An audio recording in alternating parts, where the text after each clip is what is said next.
സ്തുതിക്കാം. ഹല്ലേലൂയ ഹല്ലേലൂയ ഹല്ലേലൂയ. മഹത്വം മഹത്വം. ആരാധന ആരാധന. ഹല്ലേലൂയ ഹല്ലേലൂയ. യേശുവേ ആരാധന. ഹല്ലേലൂയ ഹല്ലേലൂയ. യേശുവേ ദുരിതങ്ങളിലൂടെ കടന്നു പോകുന്ന മക്കളുടെ ദുരിതങ്ങളെ ഏറ്റെടുക്കണമേ എന്ന് പ്രാർത്ഥിക്കുന്നു. ഹല്ലേലൂയ ഹല്ലേലൂയ. മഹത്വം മഹത്വം. ആരാധന ആരാധന. ഹല്ലേലൂയ ഹല്ലേലൂയ. യേശുവേ ആരാധന. ഹല്ലേലൂയ ഹല്ലേലൂയ. മഹത്വം മഹത്വം മഹത്വം മഹത്വം. ആരാധന ആരാധന. യേശുവേ ഹല്ലേലൂയ ഹല്ലേലൂയ ഹല്ലേലൂയ. ആരാധന യേശുവേ ആരാധന ആരാധന.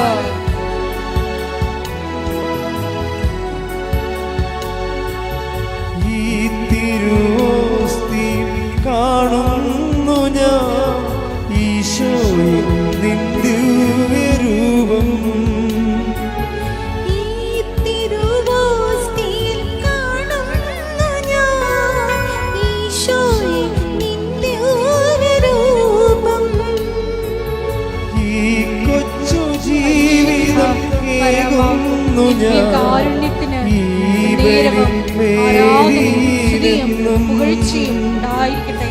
പരിശുദ്ധ പരമ ദിവ്യകാരുണ്യത്തിന് നേരവും ആരാധനയും സ്തുതിയും പുകഴ്ചയും കൈകൾ വീശും ചേർന്ന് പരിശുദ്ധ പരമ ദിവ്യകാരുണ്യത്തിന് നേരവും ആരാധനയും സ്തുതിയും പുകഴ്ചയും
പരമദിവ്യകാരുണ്യത്തിനാൽ നേരവും ആരാധനയും സ്തുതിയും പുകഴ്ചയും ഉണ്ടായിരിക്കട്ടെ.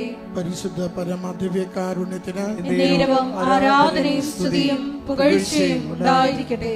പരിശുദ്ധ പരമദിവ്യകാരുണ്യത്തിനാൽ നേരവും ആരാധനയും സ്തുതിയും പുകഴ്ചയും ഉണ്ടായിരിക്കട്ടെ. അമ്മേ പരിശുദ്ധ അമ്മേ, അമ്മേ പരിശുദ്ധ അമ്മേ, ദൈവമാതാവേ, കൃപാസനത്തിലൂടെ ഞങ്ങൾക്കും ഞങ്ങളുടെ ദേശത്തിനും അമ്മ മാധ്യസ്ഥം തേടി എല്ലാ അനുഗ്രഹങ്ങൾക്കും കൃപകൾക്കും ഞങ്ങളിപ്പോൾ ഹൃദയം നിറഞ്ഞ നന്ദി പറയുന്നു. നമുക്ക് സ്തുതിച്ച് പ്രാർത്ഥിക്കാം. ഹല്ലേലൂയ യേശുവേ സ്തുതി ആരാധന മഹത്വം. കുടുംബത്തിന് നൽകിയ സംരക്ഷണത്തിന് രോഗത്തിന് സൗഖ്യത്തിന് സമാധാനത്തിന് നന്ദി കർത്താവേ. എല്ലാ നന്മകൾക്കും അങ്ങേക്ക് നന്ദി കർത്താവേ. സ്തുതി ആരാധന മഹത്വം. സ്തുതി കർത്താവേ.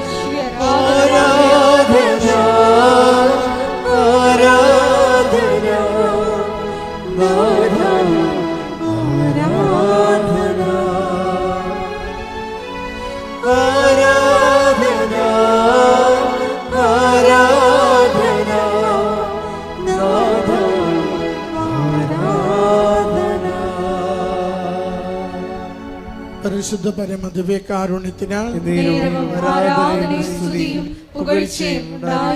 പരിശുദ്ധ പരമദിവ്യകാരുണ്യത്തിനാൽ പരിശുദ്ധ പരമദിവ്യകാരുണ്യത്തിനാൽ അമ്മേ പരിശുദ്ധയമ്മേ, അമ്മേ പരിശുദ്ധ അമ്മേ, ദൈവമാതാവേ, 2004 ഡിസംബർ 7-ാം തീയതി ഉച്ചകഴിഞ്ഞ് 2:30 കൃപാസനത്തിൽ സംഭവിച്ച അമ്മയുടെ പ്രത്യക്ഷപ്പെടലിനെ കുറിച്ച് തിരുസഭയ്ക്ക് സമർപ്പിച്ചിരിക്കുന്ന പഠനരേഖകളുടെ വസ്തുനിഷ്ഠവും ദൈവശാസ്ത്ര പ്രകാരമുള്ളതുമായ അന്വേഷണ പഠനങ്ങൾ നടത്തി ആ പ്രത്യക്ഷപ്പെടലിലൂടെ പ്രകടമായ ദൈവമാതാവിന്റെ പ്രത്യേക കരുതലും സംരക്ഷണവും വെളിപ്പെടുത്തുന്ന പീഡിതരുടെ ആശ്വാസവും പ്രവാചകന്മാരുടെ രാജ്ഞിയും വാഗ്ദാനത്തിന്റെ പേടകവും പ്രപഞ്ച പ്രകൃതിയുടെ മാതാവുമായ പരിശുദ്ധമ്മയുടെ ഭക്തി തിരുസഭയിൽ കൂടുതൽ പ്രചരിച്ച് ജീവിതത്തിന്റെ ദുരന്ത അവസ്ഥകളിൽ അകപ്പെട്ട് കഴിയുന്ന അനേകായിരം മക്കൾക്ക് ദൈവത്തിന്റെ സാന്നിധ്യവും സന്ധിപ്പും കൂടുതൽ അനുഭവിക്കുക വഴി ആത്മീയ വിശുദ്ധിയും ദൈവശക്തിയും കൈവരിക്കുവാൻ ഞങ്ങളുടെ കുടുംബങ്ങളെ ഇടയാക്കണമേ. ഒരുമിച്ച് സ്തുതിച്ച് പ്രാർത്ഥിക്കാം. ഹല്ലേലൂയ. യേശുവേ സ്തുതി, ആരാധന, മഹത്വം കർത്താവേ. ഈശോയെ അവിടുത്തെ സന്നിധിയിലേക്ക് സമർപ്പിക്കുന്ന ഓരോ പ്രാർത്ഥനകളെയും കനിവാർന്ന് സ്വീകരിക്കണമേ കർത്താവേ. കുടുംബങ്ങൾക്ക് സമാധാനം നൽകണമേ, രോഗങ്ങൾക്ക് സൗഖ്യം നൽകണമേ, ജീവിത പ്രശ്നങ്ങൾക്ക് പരിഹാരം നൽകണമേ, പരീക്ഷകൾക്ക് വിജയം നൽകണമേ, വിദേശത്ത് പോകുവാൻ തടസ്സം മാറ്റി കൊടുക്കണമേ, സന്താന സൗഭാഗ്യം നൽകണമേ, വിവാഹം ഒരുക്കി നൽകണമേ. യേശുവേ എല്ലാ ക്ലേശങ്ങളും മാറ്റി അവിടുത്തെ നാമത്തെ സ്തുതിച്ച് ജീവിക്കുവാൻ സഹായിക്കണമേ. ഹല്ലേലൂയ. യേശുവേ ആരാധന, ആരാധന, ആരാധന, ആരാധന കർത്താവേ. മഹത്വം കർത്താവേ, സ്തുതി കർത്താവേ, ആരാധന, ആരാധന കർത്താവേ,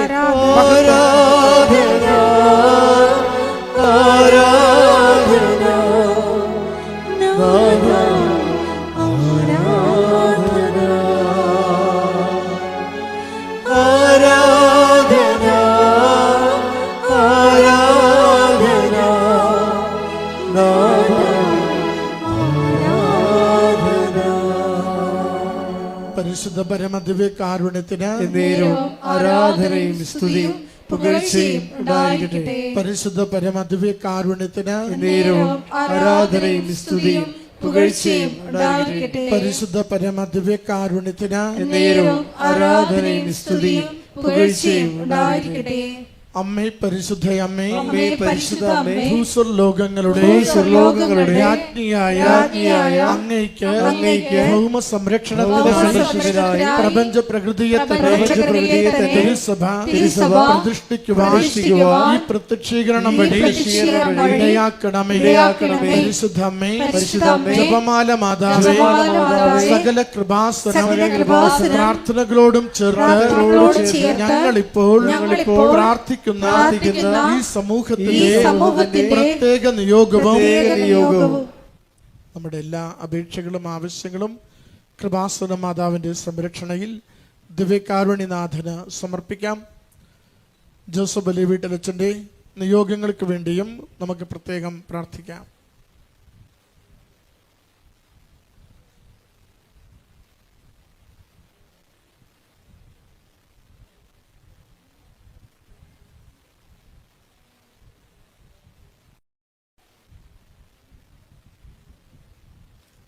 അമ്മയുടെ പ്രത്യക്ഷീകരണത്തിന്റെ ഈ അനുഗ്രഹവേളയിൽ ഞങ്ങൾക്ക് സാധിച്ചു തരുവാൻ കനിയണമേ. ആമേൻ. ഒരുമിച്ച് സ്തുതിച്ച് പ്രാർത്ഥിക്കാം. ആരാധന, മഹത്വം കർത്താവേ. ധ്യാനം നയിക്കുന്ന ജോസഫിനെ പരിപാലിക്കണമേ. പുതിയ സന്ദേശങ്ങൾ നിങ്ങളെ സഹായിക്കണമേ. സൗഖ്യപ്പെടുന്ന ശുശ്രൂഷകളുടെ ആയിരങ്ങളെ ഇവിടുന്ന് സ്പർശിക്കണമേ. ഹല്ലേലൂയ. യേശുവേ സ്തുതി, ആരാധന, മഹത്വം കർത്താവേ. സ്തുതി, ആരാധന,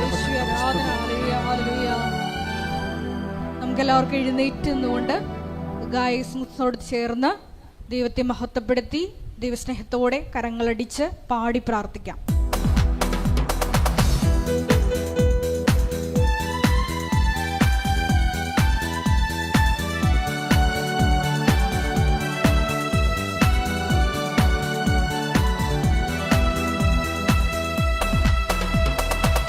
ആത്മശക്തിയെ ഇറങ്ങി എന്നിൽ വാ, ഇറങ്ങി എന്നിൽ വാ, മഴ പോലെ പെയ്തിറങ്ങി വാ, മഴ പോലെ പെയ്തിറങ്ങി വാ. ആത്മശക്തിയെ ഇറങ്ങി എന്നിൽ വാ, ഇറങ്ങി എന്നിൽ വാ, മഴ പോലെ പെയ്തിറങ്ങി വാ, മഴ പോലെ പെയ്തിറങ്ങി വാ. സ്വർഗീയത്തിയെ ഇറങ്ങി എന്നിൽ വാ, ഇറങ്ങി എന്നിൽ വാ, മഴ പോലെ പെയ്തിറങ്ങി വാ, മഴ പോലെ പെയ്തിറങ്ങി വാ. സ്വർഗീയത്തിയെ ഇറങ്ങി എന്നിൽ വാ, ഇറങ്ങി എന്നിൽ വാ, മഴ പോലെ പെയ്തിറങ്ങി വാ, മഴ പോലെ പെയ്തിറങ്ങി വാ. ആത്മനദിയായൊഴുകി എന്നിലിന്നു വാ, ആത്മശക്തിയായൊഴുകി എന്നിലിന്നു വാ. ആത്മനദിയായി ഒഴുകി എന്നിലിന്നു വാ, ആത്മശക്തിയായി ഒഴുകി എന്നിലിന്നു വാ. മഴ പോലെ പെയ്തിറങ്ങി വാ, മഴ പോലെ പെയ്തിറങ്ങി വാ, മഴ പോലെ പെയ്തിറങ്ങി ഇറങ്ങി എന്നിൽ വാ, മഴ പോലെ പെയ്തിറങ്ങി വാ, മഴ പോലെ പെയ്തിറങ്ങി. സ്തുതിക്കട്ടെ. ഹല്ലേലൂയ, ഹല്ലേലൂയ, ഹല്ലേലൂയ, ഹല്ലേലൂയ. യേശുവേ, ഒരിക്കൽ കൂടി ധ്യാനം നയിക്കാൻ പോകുന്ന ബഹുമാനപ്പെട്ട വിപു ജോസഫ് അച്ഛനെ ഞങ്ങളെ അൾത്താരയിൽ വികാരുണ്യ സന്നിധിയിൽ സമർപ്പിച്ചു പ്രാർത്ഥിക്കുന്നു. ഞങ്ങൾക്ക് ആവശ്യമായിട്ടുള്ള വചനങ്ങൾ നൽകണമേ എന്ന് ഞങ്ങൾ പ്രാർത്ഥിക്കുന്നു. വചനത്താൽ ഞങ്ങളെ വിശുദ്ധീകരിക്കണമേ എന്ന് പ്രാർത്ഥിക്കുന്നു. ശക്തീകരിക്കണമേ എന്ന് പ്രാർത്ഥിക്കുന്നു. ആത്മാവിൽ വഴി നടക്കണമേ എന്ന് പ്രാർത്ഥിക്കുന്നു. സാക്ഷികളാക്കി മാറ്റണമേ എന്ന് പ്രാർത്ഥിക്കുന്നു. ഹല്ലേലൂയ, ഹല്ലേലൂയ. മഹത്വം, മഹത്വം. ആരാധന, ആരാധന. ദൈവപിതാവേ നന്ദി, ദൈവപിതാവേ മഹത്വം. പെന്തക്കുസ്തനാളിലെ മാളിക മുറി അഗ്നിനാവിനാവിൽ നിറച്ചവരെ, പെന്തക്കുസ്തനാളിലെ മാളികമുറി അഗ്നിനാവിനാൽ മുഴുവൻ നിറച്ചവരേ. അഗ്നിജ്വാലമോ പിളർന്നിറങ്ങി വാ, കൊടുങ്കാറ്റുപോൽ വീശി എന്നിൽ വാ. അഗ്നിജ്വാല പോൽ പിളർന്നിറങ്ങി വാ, കൊടുങ്കാറ്റ് പോൽ വീശി. കൈകൾ ഉയർത്തിയടിച്ചുകൊണ്ട് മഴ പോലെ പെയ്തിറങ്ങി വാ, മഴ പോലെ പെയ്തിറങ്ങി വാ, മഴ പോലെ പെയ്തിറങ്ങി വാ, മഴ പോലെ പെയ്തിറങ്ങി വാ. ആത്മശക്തിയെ, ആത്മശക്തിയെ ഇറങ്ങി എന്നിൽ വാ, ഇറങ്ങി എന്നിൽ വാ, മഴ പോലെ പെയ്തിറങ്ങി വാ, മഴ പോലെ പെയ്തിറങ്ങി വാ. സ്വർഗീയത്തിയെ ഇറങ്ങി എന്നിൽ വാ, ഇറങ്ങി എന്നിൽ വാ, മഴ പോലെ പെയ്തിറങ്ങി വാ, മഴ പോലെ പെയ്തിറങ്ങി വാ. സ്തുതിക്കട്ടെ. ഹല്ലേലൂയ, ഹല്ലേലൂയ. ഹല്ലേലൂയ, ഹല്ലേലൂയ, ഹല്ലേലൂയ. മഹത്വം, മഹത്വം. വിവിധങ്ങളായ ജീവിത ദുരിതങ്ങളിലൂടെ കടന്നു പോകുന്ന മക്കളെ ഈ അൾത്താരയിൽ പ്രത്യേകമായിട്ട് സമർപ്പിച്ച് പ്രാർത്ഥിക്കുന്നു. കൃപാസനത്തിൽ പ്രത്യക്ഷയായ ദൈവമാതാവിന്റെ മധ്യസ്ഥതയാൽ സമയ ചുരുക്കം പ്രാപിച്ച് എത്രയും വേഗം അവരുടെ ജീവിത വിഷയങ്ങളുടെ മേൽ പരിഹാരം ഉണ്ടാകണമേ എന്ന് പ്രാർത്ഥിക്കുന്നു. മക്കളെ സാക്ഷ്യങ്ങളായി ഉയർത്തണമേ എന്ന് പ്രാർത്ഥിക്കുന്നു. ഹല്ലേലൂയ, ഹല്ലേലൂയ. മഹത്വം, മഹത്വം. ആരാധന, ആരാധന. ഹല്ലേലൂയ, ഹല്ലേലൂയ. യേശുവേ നന്ദി, യേശുവേ ആരാധന. ഹല്ലേലൂയ, ഹല്ലേലൂയ. കഴുകനെ പോലെ ചിറകടിച്ചുയരാൻ, തളർന്നു പോകാതെ ബലം ധരിച്ചോടുവാൻ. കഴുകനെ പോലെ ചിറകടിച്ചു ഇതാ ഞാൻ യേശുവിൻ ശക്തിയിലിരിക്കുവാൻ. കൈകൾ ഉയർത്തിയടിച്ച് മഴ പോലെ പെയ്തിറങ്ങി വാ, മഴ പോലെ പെയ്തിറങ്ങി വാ, മഴ പോലെ പെയ്തിറങ്ങി വാ, മഴ പോലെ പെയ്തിറങ്ങി വാ. ആത്മശക്തിയെ, ആത്മശക്തിയെ ഇറങ്ങി എന്നിൽ വാ, ഇറങ്ങി എന്നിൽ വാ, മഴ പോലെ പെയ്തിറങ്ങി വാ, മഴ പോലെ പെയ്തിറങ്ങി വാ.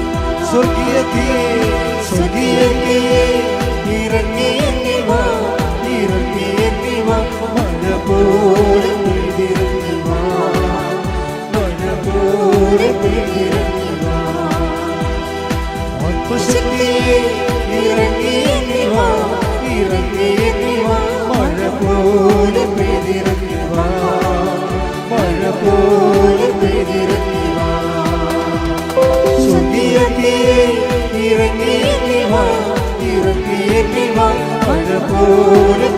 പെയ്തിറങ്ങി വാ മഴ പോലെ പെയ്തിറങ്ങി വാ മഴ പോലെ പെയ്തിറങ്ങി കൈകൾ ഉയർത്തി മഴ പോലെ പെയ്തിറങ്ങി മഴ പോലെ പെയ്തിറങ്ങി മഴ പോലെ പെയ്തിറങ്ങി സ്തുതിക്കട്ടെ ഹല്ലേലൂയ ഹല്ലേലൂയ ഹല്ലേലൂയ യേശുവേ ഹല്ലേലൂയ മഹത്വം മഹത്വം ഹല്ലേലൂയ ഹല്ലേലൂയ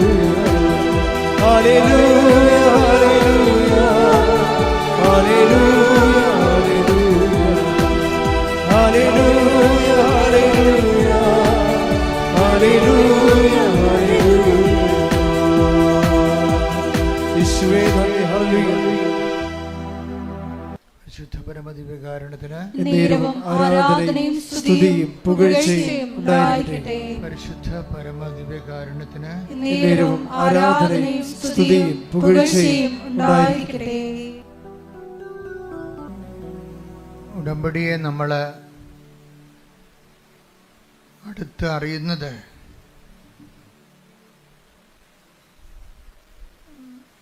അതിൻ്റെ സാക്ഷ്യങ്ങളിലൂടെയാണ്.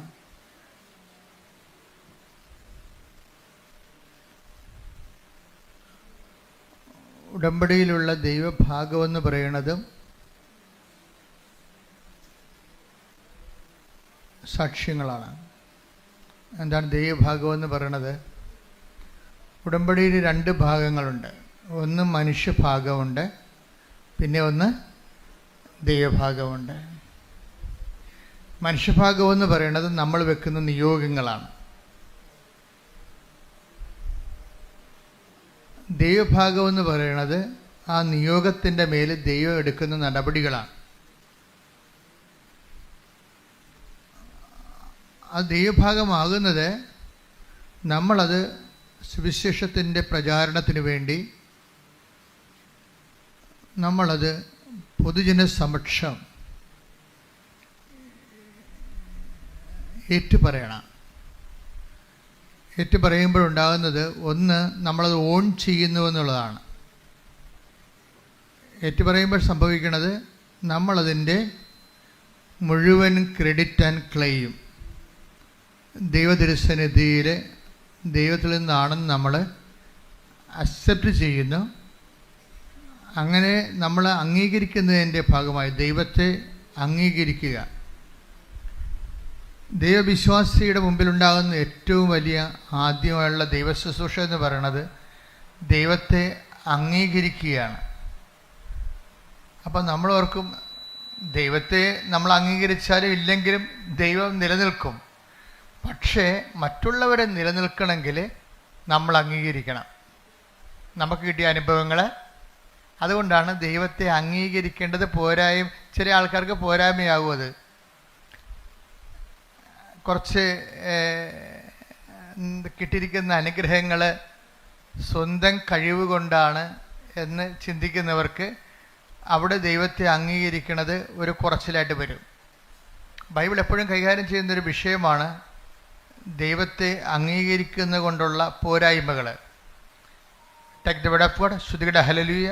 റോമ 1:28 ദൈവത്തെ അംഗീകരിക്കുന്നത് പറഞ്ഞേ ദൈവത്തെ അംഗീകരിക്കുന്നത് പോരായ്മയായി അവർ കരുതിയത് നിമിത്തം അധമ വികാരത്തിനും അനുചിത പ്രവൃത്തികൾക്കും ദൈവം അവരെ വിട്ടുകൊടുത്തു. അപ്പൊ 2 കാര്യങ്ങളാണ്. ദൈവത്തെ നമ്മൾ അംഗീകരിച്ചില്ലെങ്കിൽ അത് നമ്മൾ വരുന്നൊരു അപകടം എന്ന് പറയണത് നമ്മൾ ദൈവത്തെ അംഗീകരിക്കുന്നില്ല എന്നുള്ളത് പലപ്പോഴും നമ്മൾ അറിയുന്നില്ല എന്നുള്ളതാണ്. അതുകൊണ്ടാണ് വചനം പറയണത് അറിയാവുന്ന വിചാരിക്കുന്നവൻ അറിയേണ്ടത് അറിയുന്നില്ല എന്ന് പറയും. നമ്മൾ ദൈവത്തെ അംഗീകരിക്കുന്നു എന്നുള്ളത് അംഗീകരിക്കുന്നില്ല എന്നുള്ള കാര്യം നമ്മൾ അറിയുന്നില്ല എന്നുള്ളതാണ് ഇതിൻ്റെ ഒരു ദുരന്തം. Take the word of God. അറിയേണ്ടവൻ അറിയുന്നു എന്ന് വിചാരിക്കുന്നവൻ. 1 കൊരിന്തോസ് 8:2. 1 കൊരിന്തോസ് 8:2. അറിവുണ്ടെന്ന് ഭാവിക്കുന്നവൻ, പറഞ്ഞ് അറിവുണ്ടെന്ന് ഭാവിക്കുന്നവൻ അറിയേണ്ടത് അറിയുന്നില്ല. ഇപ്പം നമ്മൾക്ക് ഉണ്ടാകാവുന്ന ഒരു ദുരന്തം, ഒരു നിശബ്ദ ദുരന്തം, ഒരു സൈലന്റ് ട്രാജഡി എന്ന് പറഞ്ഞാൽ എന്താ? നമ്മൾ ദൈവത്തെ അംഗീകരിക്കുന്നില്ലേ എന്നുള്ളത് നമ്മൾ അറിയുന്നില്ല. നമ്മൾ ദൈവത്തെ അംഗീകരിക്കുന്നതില്ല എന്നുള്ളത്. അപ്പം നിങ്ങൾ ഓർക്കും, അംഗീകരിക്കാതെ നമ്മളിവിടെ വന്ന് ഇങ്ങനെ ധ്യാനം കൂടുമോ? ധ്യാനം കൂടാം, പക്ഷെ ദൈവത്തെ അംഗീകരിക്കാതിരിക്കാം. ധ്യാനം കൂടുന്നതും ദൈവത്തെ അംഗീകരിക്കുന്നതും രണ്ട് വിഷയമാണ്. നിങ്ങൾക്ക് എന്തെങ്കിലും ഒരു മേൽഗതി ഉണ്ടായാൽ നിങ്ങൾ സാക്ഷ്യം പറയാൻ താമസിക്കുന്നുവെങ്കിൽ അതിൻ്റെ അർത്ഥം അത് ഈ പ്രാർത്ഥിച്ചില്ലെങ്കിൽ നടക്കുമായിരുന്നല്ലോ എന്നുള്ള ചിന്തയാവും. അത് ഞാൻ മാത്രമല്ലല്ലോ, പ്രാർത്ഥിക്കാത്തവരൊക്കെ PSCയിൽ റാങ്ക് ലിസ്റ്റിൽ കയറിയല്ലോ എന്ന് സ്വാഭാവികമായിട്ട് വരാം. പക്ഷെ ദൈവത്തെ മഹത്വപ്പെടുത്തുക എന്നുള്ളത് ദൈവത്തെ അംഗീകരിക്കുന്നവരുടെ മാത്രമായിട്ടുള്ള ഒരു ഓപ്ഷനാണ്. ദൈവത്തെ മഹത്വപ്പെടുത്തുക എന്നുള്ളത് മറ്റുള്ളവർ മഹത്വപ്പെടുത്തത്തില്ല. കാര്യം എന്താണ്? അവർ പ്രഖ്യാപിതമായിട്ട് ദൈവത്തെ അംഗീകരിക്കാത്തവരാണ്. തങ്ങളുടെ കഴിവും ബുദ്ധിയും കൊണ്ടാണ് കാര്യങ്ങളെല്ലാം നടക്കുന്നതെന്ന്. ഇതാണ് ഒരു മനുഷ്യൻ്റെ ഏറ്റവും വലിയ പ്രലോഭനം ഏതാണെന്ന് ചോദിച്ചാൽ, എന്നോട് ചോദിച്ചാൽ ഞാൻ പറയും, ഒരു മനുഷ്യൻ്റെ നമ്മുടെ കഴിവും ബുദ്ധിയും കൊണ്ടാണ് നമ്മുടെ കാര്യങ്ങളെല്ലാം നടക്കുന്നത്. അതിനകത്ത് ദൈവത്തിന് പ്രത്യേകിച്ച് റോളൊന്നുമില്ല എന്ന് നമ്മൾ നിശബ്ദമായിട്ടെങ്കിലും അവബോധ മനസ്സിൽ ഒരു നിലപാടെടുത്തിട്ടുണ്ട്. അതുകൊണ്ടാണ് അങ്ങനെയുള്ളവർക്ക് അനുഗ്രഹം കിട്ടുമ്പോൾ അവർ പറയത്തില്ല, ഇത് എനിക്ക് 5-6 മാസം മുമ്പ് കിട്ടിയ അനുഗ്രഹമാണ്, ഞാനിപ്പോഴാണ് സാക്ഷ്യം പറയാൻ ഒത്തതെന്ന് പറഞ്ഞിട്ട്. എന്തുകൊണ്ടാണ് അങ്ങനെ പറയണത്? അത്രയും ടൈം എടുക്കണത് എന്താണ്? സാധാരണ ദൈവ പൈതലിനെ സംബന്ധിച്ചിടത്തോളം അവർക്ക് ദൈവത്തിൻ്റെ ഭാഗത്തു നിന്നുള്ള ഇടപെടലാണെങ്കിൽ പരിശുദ്ധാത്മാവ് പെട്ടെന്ന് അവർക്ക് മനസ്സിലാകും. പരിശുദ്ധാത്മാവ് സ്ലോ ഡൗൺ ചെയ്യുന്നത് കൊണ്ടാണ് സാക്ഷ്യം പറയാൻ 6 മാസം എടുക്കുന്നത്. സാക്ഷ്യം പറയാൻ 6 മാസം എടുക്കുന്നത് കൊണ്ട് വരുന്ന ഒരു പ്രശ്നം വെച്ച് കഴിഞ്ഞാൽ, പരിശുദ്ധാത്മാവ് വളരെ മന്ദഗതിയിലാണ് ഈ വ്യക്തിയിൽ ഇപ്പോഴും പ്രവർത്തിക്കുന്നത്. ഇനി നിങ്ങൾ സാക്ഷ്യം പറഞ്ഞില്ലെങ്കിലും ദൈവത്തിന് വലിയ കുഴപ്പമൊന്നുമില്ല. അത് എപ്പോഴും ഓർത്തേക്കണം. എന്താ കാര്യം വെച്ച് കഴിഞ്ഞാൽ, സാക്ഷ്യം പറയാൻ താമസിക്കുന്നവർ സാക്ഷ്യം പറഞ്ഞില്ലെങ്കിലും ദൈവത്തിന് വലിയ കുഴപ്പമൊന്നുമില്ല. അതിൻ്റെ കാരണം, സാക്ഷ്യം പറയാൻ താമസിക്കുന്നതിൻ്റെ കാരണം അത് നമ്മളുടെ ക്ലെയിമിലും ക്രെഡിറ്റിലുമാണോ സംഭവിച്ചത്, അത് ദൈവം ഇടപെട്ടതാണോ എന്ന് നമുക്ക് സംശയമാണ്. ഈ സംശയമാണ് നമ്മളെ ഇങ്ങനെ 6 മാസം തള്ളി നീക്കിയത്. ഇങ്ങനെ പരിശുദ്ധാത്മാവ് ഉണ്ടായിരുന്നെങ്കിൽ നമ്മളോട് പെട്ടെന്ന് നമുക്ക് ക്ലാരിഫിക്കേഷൻ. പരിശുദ്ധാത്മാവിൻ്റെ പ്രത്യേകത വെച്ച് കഴിഞ്ഞാൽ പെട്ടെന്ന് ക്ലാരിഫൈഡ് ആവും. നിങ്ങൾക്കൊരു വിഷയത്തെക്കുറിച്ച്, ദൈവികമായ കാര്യങ്ങളെക്കുറിച്ച് പെട്ടെന്ന് വ്യക്തത കിട്ടുന്നില്ല, മന്ദഗതിയിലാണെന്നുണ്ടെങ്കിൽ അതിൻ്റെ അർത്ഥം പരിശുദ്ധാത്മാവ്, നിങ്ങളിലുള്ള ആത്മാവ് മന്ദഗതിയിലാണെന്നും നിങ്ങൾ ലോകാത്മാവിനാൽ നയിക്കപ്പെടുന്നു എന്നുള്ളതാണ്. അതാണ് ഏറ്റവും വലിയ വിഷയം. അല്ലാതെ നിങ്ങൾ സാക്ഷ്യം പറയാൻ നിങ്ങൾ പ്രതികളൊന്നുമല്ല. പ്രതികളെന്ന് വെച്ച് കഴിഞ്ഞാൽ, പ്രതികളാകുന്നതിൻ്റെ വിഷയമെന്ന് വെച്ച് കഴിഞ്ഞാൽ, പരിശുദ്ധാത്മാവിൻ്റെ പ്രവർത്തനങ്ങൾ നിങ്ങളിൽ വളരെ സ്ലോഗതി. അതിൻ്റെ കള്ളനും വെള്ളിയും നെല്ലും പതിരും തിരിക്കാൻ യു ടേക്ക് 6 months, 6 മാസം എടുത്തു ഇത് ദൈവത്തിൻ്റെതാണെന്ന് തിരിച്ചറിയാൻ. അത് ഭയങ്കരമായൊരു സ്പിരിച്വലായിട്ടുള്ള കലാമിറ്റിയാണ്. നമ്മുടെ അതായത് ആധ്യാത്മികമായിട്ട് വരുന്ന ഇതുപോലെയുള്ള ഒരു കലാമിറ്റി, എന്താ ദുരന്തം എന്ന് വെച്ച് കഴിഞ്ഞാൽ, ദൈവികമായ പ്രവർത്തനങ്ങൾ അറിയാൻ, നമ്മൾ തന്നെ അറിയാൻ ടൈം എടുക്കുന്നത് അത് നിസ്സാര കാര്യമല്ല. ശരിക്കും ഞങ്ങളെപ്പോലെയുള്ളവർ പറഞ്ഞാൽ മാത്രമേ ചെറിയ ആൾക്കാർ സാക്ഷ്യം പറയത്തുള്ളൂ. പറഞ്ഞ് ഓർപ്പിച്ച് കൊടുക്കണം. കാര്യം ഇത് എന്നതിൻ്റെ അർത്ഥം, ഓർപ്പിച്ച് ഞങ്ങളെ സാക്ഷ്യം പറയണമെന്ന് ഞാൻ ഓർപ്പിച്ച് തരുമ്പോൾ നിങ്ങൾ വന്ന് പറഞ്ഞാൽ നിങ്ങളുടെ പ്രശ്നം എന്താ? 50 മാർക്കേ നിങ്ങൾക്കുള്ളൂ. എന്താണ് 50 മാർക്ക് എനിക്കുള്ളതാ? ഞാൻ ഓർപ്പിച്ചിട്ടാണ് നിങ്ങളത് എന്ന് പറഞ്ഞാൽ ഉള്ളത് കളയണമെന്നല്ല. 0 അടിച്ച് പോരുത്. ഞാൻ പറഞ്ഞാലും അങ്ങനെ തെറ്റ് പറ്റിയിട്ടുണ്ടെങ്കിൽ നിങ്ങൾ റെക്ടിഫൈ ചെയ്ത് സാക്ഷ്യം പറഞ്ഞ് മാറ്റണം. കാര്യം എന്താ കാര്യം, അത് നിങ്ങളുടെ തന്നെ കൃപയിൽ തന്ന സാക്ഷ്യം പറയുമ്പോൾ രണ്ട് കാര്യം സംഭവിക്കും. ഒന്ന്, നിങ്ങൾക്ക് തന്ന കൃപയിൽ നിങ്ങൾ നിലനിൽക്കും. പിന്നെ നിങ്ങളത് ദൈവം അത് എടുത്ത് തിരിച്ചെടുക്കത്തുമില്ല. സാക്ഷ്യം പറഞ്ഞ് നിങ്ങൾക്ക് ഗ്യാരണ്ടി ഇല്ല. കാര്യം എന്താ, നിങ്ങൾ ദൈവത്തെ മഹത്വപ്പെടുത്തിയിട്ടില്ല. അത് പോരായ്മയെ കരുതിയത് കൊണ്ട് രണ്ട് കാര്യങ്ങൾ സംഭവിക്കും. ദൈവത്തെ മഹത്വപ്പെടുത്തിയില്ലെങ്കിൽ രണ്ട് കാര്യങ്ങൾ സംഭവിക്കുമെന്ന് ബൈബിൾ പറയണത്. റോമ 1:28. ഒന്നെന്താണ്, നിങ്ങൾ അധമ വികാരങ്ങൾ കേൾപ്പിക്കപ്പെടും. എന്ന് വെച്ചാൽ ദൈവത്തെ നിരക്കാത്ത വികാരം ഉണ്ടാവും. ഇതൊക്കെ ഇമോഷണലായിട്ട് പെരുമാറും. ഇപ്പോൾ ഒരു ജെയ്സൺ എന്ന് പറയുന്ന സഹോദരൻ്റെ സാക്ഷ്യമാണ് ഈ ആഴ്ചത്തെ ഏറ്റവും വലിയ സാക്ഷ്യം തോന്നണം. അപ്പം ജെയ്സൺ പറഞ്ഞത്, ഞാൻ വൈഫാണ് ഉടമ്പടി എടുത്തത്, ഞാൻ അവളുടെ കൂടെ വന്നു എന്നുള്ള കാര്യം സത്യമാണ്. എൻ്റെ വിഷയമാണ് അതിൻ്റെ അകത്ത് പറയണത്. വൈഫിൻ്റെ കാര്യം പറയുന്നുണ്ടെങ്കിലും വൈഫിനെ കൊണ്ടാണ് ഉടമ്പടി എടുപ്പിച്ചിരിക്കുന്നത്. അപ്പോൾ എനിക്ക് എൻ്റെ ഒരു വർക്കെന്ന് പറയണത്, ഞാനൊരു നല്ല ഷെഫാണ്. അതിൻ്റെ ഒരു ഇൻ്റർനാഷണലി ക്വാളിഫൈഡ് ഷെഫാണത്. അപ്പോൾ അതുകൊണ്ട് അയാൾക്ക് നല്ലവണ്ണം ഭക്ഷണം പാകം ചെയ്യാൻ നല്ലവണ്ണം അറിയാം. ഏത് പട്ടിക്കാട്ടി കൊണ്ടുപോയി ഒരു ഹോട്ടലിട്ടാലും പട്ടാളം പോലെ ആൾ കയറും. കാര്യം ഭക്ഷണം രുചികരമായിട്ട് ചെയ്യാൻ അറിയാവുന്നതുകൊണ്ട്. അപ്പം അതുകൊണ്ട് അയാൾക്ക് നല്ല കോൺഫിഡൻസ് ആണ്. അദ്ദേഹത്തിൽ നല്ല കോൺഫിഡൻസ്. നമ്മുടെ ഒരു വിഷയം, ഈ ഓവർ കോൺഫിഡൻസുകാരെ അവർ ഡേഞ്ചർ സോണിലാണ്. എപ്പോഴും ഒരു വിഷയത്തെക്കുറിച്ച് ഓവർ കോൺഫിഡൻസുകാരില്ലേ, അമിതമായ ആത്മവിശ്വാസമുള്ളവർ ഡേഞ്ചർ സോണിലാണ്. അവർ രണ്ട് തരത്തിലുള്ള ഡേഞ്ചർ സോണിലാണ്. ഒന്ന്, ഓവർ കോൺഫിഡൻസുകാർക്ക് പറ്റണത്, അവർ എല്ലാ കാര്യവും അവരുടെ അക്കൗണ്ടിലേക്കാണ് വരവ് വെക്കുന്നത്. ദൈവത്തിൻ്റെ അക്കൗണ്ടിലേക്ക് കൊടുക്കത്തില്ല. കാര്യം എന്താണ്, ഇപ്പം ദാനം ചെയ്യാത്തവരില്ലേ, ദാനം ചെയ്യാത്തവർ, ഇപ്പോൾ ഉടമ്പടി എടുത്തിട്ടും ദാനശീലം വരാത്തവരെന്താണ്, എന്തുകൊണ്ടാണ് ദാനം ചെയ്യാത്തവർ? ഉടമ്പടി എടുത്തു, പക്ഷേ എന്നാലും ദാനം ചെയ്യത്തില്ല. നിങ്ങൾ ഇവിടെ കുത്തിരിക്കുന്നത് കുറച്ച് പ്രൊഫഷണൽ ധർമ്മക്കാർക്ക് എന്തെങ്കിലും കൊടുക്കണ പോലെ അല്ല. അത് പിന്നെ അവരുടെ പ്രൊഫഷനാണ്. അതല്ല ഇപ്പം ഈ ജെയ്സനൊക്കെ ചെയ്തിരിക്കണമെന്ന് വെച്ച് കഴിഞ്ഞാൽ, ജെയ്സൺ കർത്താവിൻ്റെ അഭിഷേകത്തിൽ വന്നു കഴിഞ്ഞപ്പോൾ ചെയ്തത് എന്താണ്, ആ നാട്ടിലുള്ള, എനിക്ക് വേണ്ടത് ഇവിടെയാണെന്ന് തോന്നണം, അതായത് ഇരിങ്ങാലിക്കൂടെ. അപ്പോൾ ആ നാട്ടിലുള്ള വണ്ടി ഇടിച്ച് കിടക്കുന്നവരുടെ എല്ലാം വീട്ടിൽ ചെല്ലും. ആരും പറഞ്ഞിട്ടില്ല. അപ്പം അവർ വണ്ടി ഇടിച്ച് കിടക്കുന്നവർ, പണ്ട് സ്കൂട്ടർ ഇടിച്ച് കിടക്കുന്നവരും ബൈക്ക് ഇടിച്ച് കിടക്കുന്നവരും കൈ ഒടിഞ്ഞവരും പ്ലാസ്റ്റർ കിടക്കുന്നവരൊക്കെ വീട്ടിൽ ചെല്ലും. വീട്ടിൽ ചെന്നിട്ട് അവരുടെ വിശേഷം ആദ്യമായിട്ടും കാണുകയായിരിക്കും. ജെയ്സൺ എന്ന് പറഞ്ഞ ആൾ ഇവരെ ആദ്യമായിട്ടും കാണുകയാണ്. അപ്പോൾ അവർ തന്നെ ചോദിക്കും, എങ്ങനെയാണ് ചേട്ടനെ എന്നെ അറിയത്തില്ലല്ലോ, ഞാനിങ്ങനെ വണ്ടി അപകടത്തിൽ പെട്ടെന്ന് അറിയത്തില്ലല്ലോ. അപ്പോൾ അയാൾ പറയും, ഞാൻ ചോദിച്ചു വന്നു, ആൾക്കാരോട് ചോദിച്ചു. അപ്പോൾ അദ്ദേഹം പറയണത്, എനിക്ക് കാരുണ്യ പ്രവൃത്തികൾ ചെയ്യണത് ഇപ്പോൾ ഒരു കൊതി പോലെയാണ്.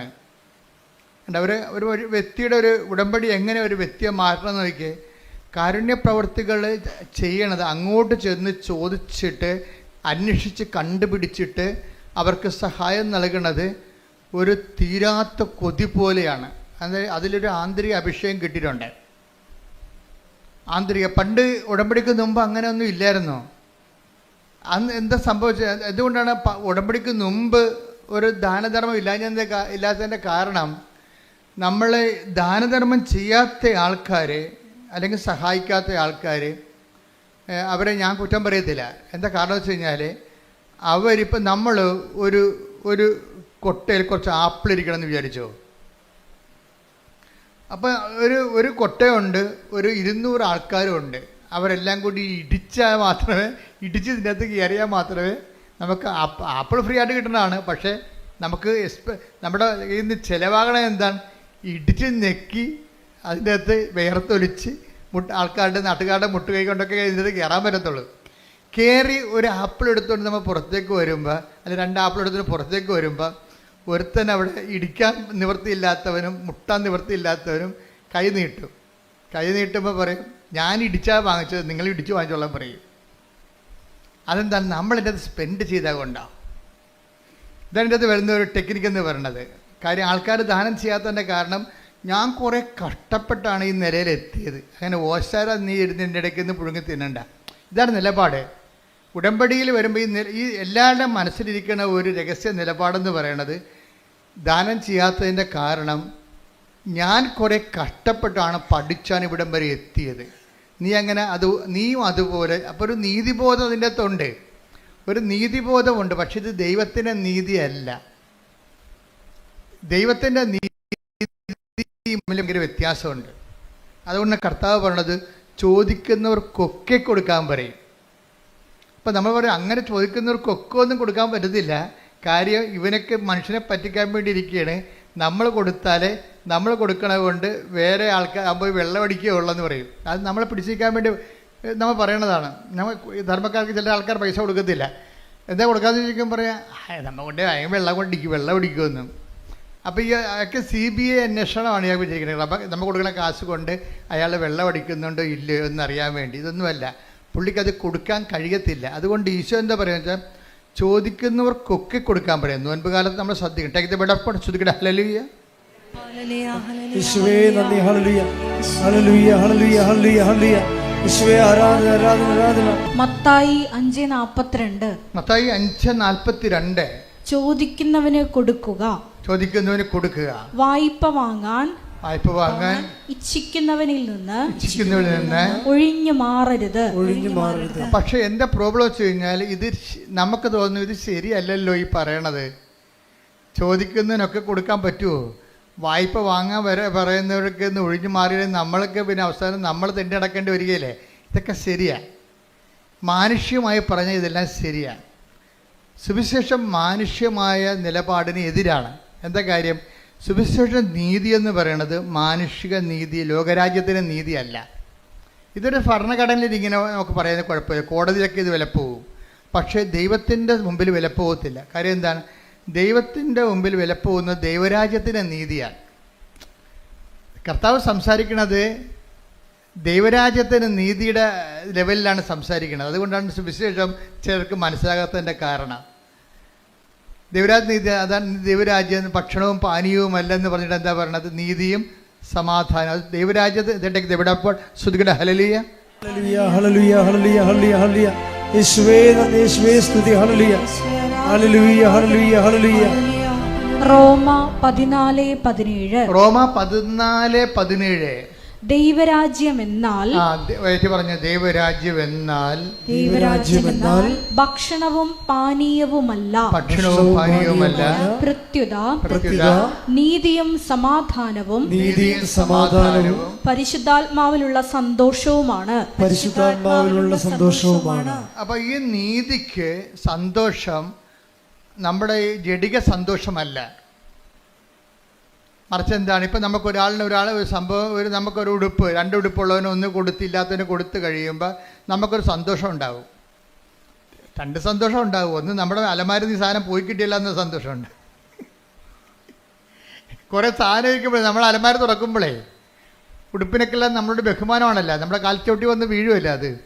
അപ്പോൾ വീട്ടുകാർ വിഷം ഉണ്ടാക്കി ഇത് ആർക്കും കൊടുക്കാൻ പാടില്ലേ എന്ന് വെച്ചാൽ അപ്പോൾ പറഞ്ഞാൽ നമ്മൾ പറയും ഇത് കണ്ടുമുട്ടേണ്ട ആൾക്കാരെ. ഇപ്പം എല്ലാവർക്കും ആവശ്യത്തിന് ഡ്രസ്സാണെന്ന് നമ്മൾ പറയും.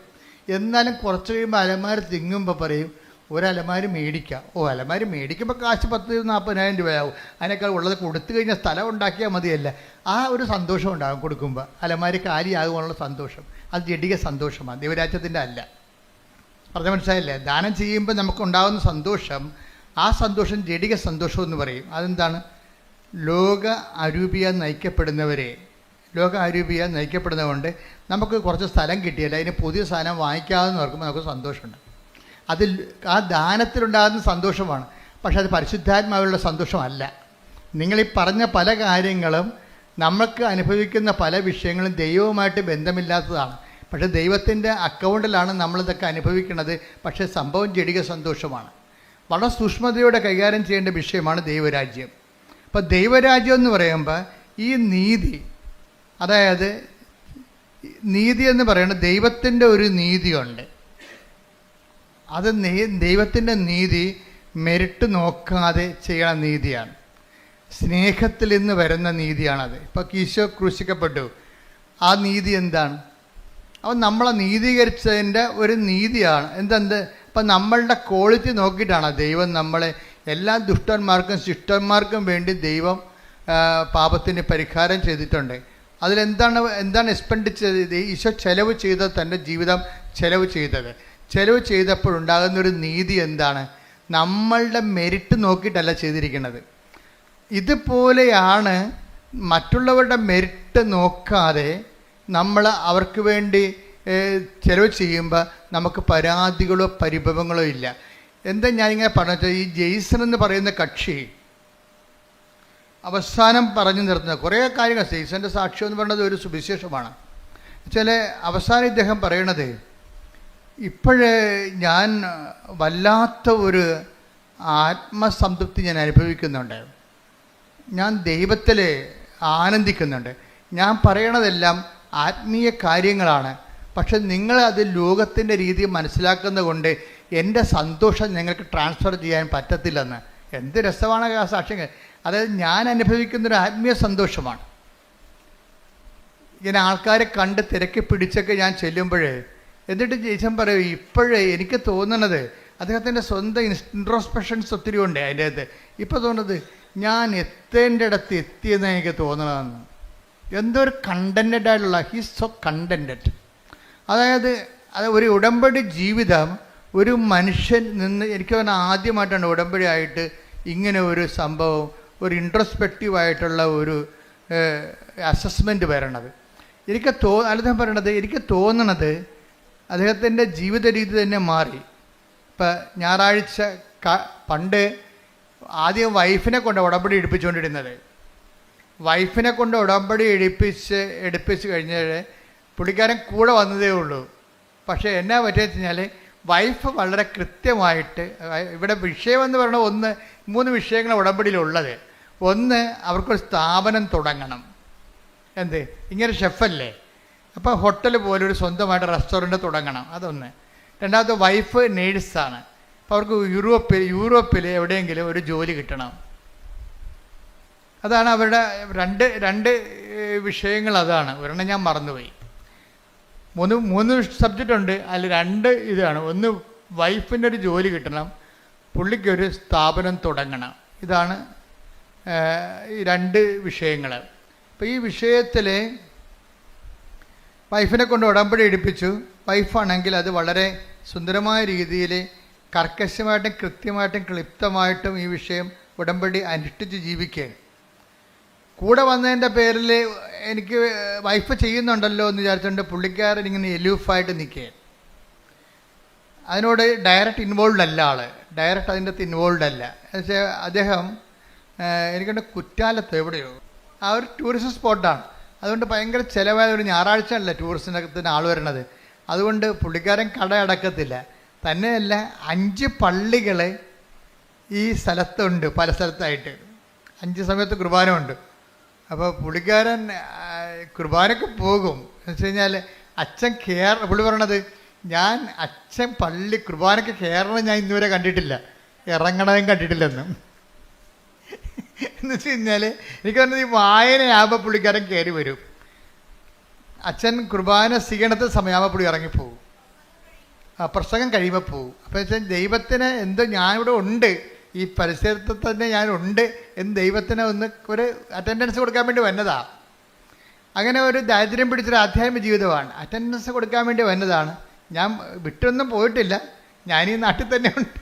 ദൈവത്തിനോട് പറയണതാണ്, ഞാൻ വിട്ടൊന്നും പോയിട്ടില്ല, ഞാനീ നാട്ടിൽ തന്നെ ഉണ്ട് എന്ന്. അതിൽ പകുതിയാകുമ്പോൾ കയറി വന്നിട്ട് കാൽഭാഗമാകുമ്പോൾ കയറി വരും, മുക്കാലാകുമ്പോൾ ആൾ തിരിച്ചു പോകും. അപ്പം അങ്ങനെ ഒരു ലൈഫാണ്. അപ്പം അങ്ങനെ ഒരു ലൈഫായപ്പോൾ എന്നാ പറ്റുക വെച്ച് കഴിഞ്ഞാൽ, പെട്ടെന്ന് ഇവരുടെ ഉടമ്പടിക്ക് ആശ്രയം കാണാതെ പോയി. അത് പക്ഷേ വല്ലാത്ത ഒരു കാണാതെ പോക്കലായിപ്പോയി. കാര്യം ഉടമ്പടിക്ക് ആശ്രയം പണ്ട് ജെയ്സൻ്റെ വൈഫിനാണ് ഉടമ്പടി എടുത്തിരിക്കണത്. അവരൊരു പൊന്നുപോലെ ഇങ്ങനെ താലി പോലെ ഇങ്ങനെ നെഞ്ചിലിട്ടുകൊണ്ട് നടന്ന സംഭവമാണ്. പക്ഷെ അത് കാണാതെ പോയി. അവർ എറണാകുളത്ത് ഒരു സ്ഥലത്ത് പോയിട്ട് വന്നപ്പോൾ വീട്ടിൽ വന്ന്, പിന്നെ ഒരു കടയിൽ പോയി കാപ്പി കുടിച്ചിട്ട് വീട്ടിൽ വന്നപ്പോൾ ഇത് കാണാനില്ല. വൈകുന്നേരം വൈഫാണെങ്കിൽ പ്രാന്ത് പിടിച്ച പോലെ. കാര്യം ഉടമ്പടിക്ക് ആശ്രയം എന്ന് പറഞ്ഞാൽ നിങ്ങൾക്ക് അറിയാമല്ലോ, അതാണ് അതിൻ്റെ ഉടമ്പടിയുടെ ആധാരമാണത്. പ്രമാണം പോയാൽ തീർച്ചയായിട്ടും ഉടമ്പടി ഞങ്ങളെ സംബന്ധിച്ചിടത്തോളം നേരത്തെ നിങ്ങൾ പറഞ്ഞിട്ടുണ്ട്, it is equal to missing the covenant. പിന്നെ നിങ്ങൾ എന്ത് തലകുത്തി മറിഞ്ഞെന്ന് പറഞ്ഞാലും കൃപാസനം അംഗീകരിക്കത്തില്ല. എന്താ കാര്യം? ഉടമ്പടി പോയെന്ന് പറയും. കാര്യം ഉടമ്പടി ഏറ്റവും പ്രധാനപ്പെട്ട സംഭവം ഉടമ്പടി കാശ്രൂപമാണ്. ഇപ്പോൾ എൻ്റെ മനസ്സിൽ ഈ പരിശുദ്ധ അമ്മ ആദ്യമേ തന്നത്, ഈ ഉടമ്പടി കാശ്രൂപം മിസ്സായി കഴിഞ്ഞാൽ പിന്നെ ഉണ്ടാകുന്നൊരു വിഷയമെന്ന് പറയണത് ആ ഉടമ്പടി തന്നെ. കാര്യം ഉടമ്പടി കാശ്രൂപം സൂക്ഷിക്കാൻ പറ്റാത്ത ആളിന് ഉടമ്പടി പാലിക്കാൻ പറ്റത്തില്ലെന്നുള്ളതാണ് ഞങ്ങൾ കേട്ടിരിക്കുന്ന റീഡിങ്. അതെപ്പോഴും ഓർത്തേക്കണം. ഉടമ്പടി കാശ്രൂപം നിങ്ങളിൽ നിന്ന് മിസ്സായാൽ അതിൻ്റെ അർത്ഥം, എനിക്ക് അമ്മ എന്നോട് പറഞ്ഞിരിക്കുന്നത് അവളുടെ ഉടമ്പടിയിലല്ല എന്നാണ് പറഞ്ഞിരിക്കുന്നത്. ഉടമ്പടിയിലാണെങ്കിൽ ഒരിക്കലും മിസ്സാകത്തില്ല. ഞങ്ങൾ അതുകൊണ്ടാണ് ഒരിക്കലും ഉടമ്പടി, പണ്ട് ഞങ്ങൾ ഡ്യൂപ്ലിക്കേറ്റ് കൊടുക്കുമായിരുന്നു, ഇപ്പോൾ ഡ്യൂപ്ലിക്കേറ്റ് കൊടുക്കണില്ല. നിങ്ങൾക്ക് ഇഷ്ടമുണ്ടെങ്കിൽ പൊതുവെ എടുക്കുക, അല്ലെങ്കിൽ ചാപ്റ്റർ ക്ലോസ് ചെയ്യാൻ പറയും, വണ്ടി വിട്ട് പോയിക്കൊള്ളാൻ പറയും. 2 ഓപ്ഷനേ ഉള്ളൂ. ഒന്നെങ്കിൽ ഉടമ്പടി കാശ് നഷ്ടപ്പെട്ടു പോയാൽ നിങ്ങൾക്ക് ഉടമ്പടി ജീവിക്കണമെന്നുണ്ടെങ്കിൽ പുതിയ ഉടമ്പടി എടുക്കണം, അല്ലെങ്കിൽ ഉടമ്പടി എന്നേക്കാൾ ബ്രേക്ക് ചെയ്തിട്ട് ആലപ്പുഴ വിട്ടു പോകാൻ പറയും. പിന്നെ ഈ ജന്മത്ത് ആലപ്പുഴ വരുമെന്ന് പറയും. എന്താ കാര്യം വെച്ച് കഴിഞ്ഞാൽ ഇത് വളരെ സീരിയസ് ആണ്. കാര്യം ഉടമ്പടി ജീവൻ പണയം വെച്ച് ഉടമ്പടി ചെയ്യുന്ന ആൾക്കാരുണ്ട്. അത് ആത്മാർത്ഥമുണ്ടെങ്കിൽ ഉടമ്പടി ചെയ്യണമെങ്കിൽ ഉടമ്പടി കാശ് ഒരിക്കലും മിസ്സാകത്തില്ല. മിസ്സായാൽ മാതാവ് കാണിച്ചു തരും. അതാണ് രസം. ഭർത്താവ് നഷ്ടപ്പെട്ടെന്ന് പറഞ്ഞാലും കാണാനില്ലെന്ന് പറഞ്ഞാലും അച്ഛൻ ആ കേസ് പിടിക്കും.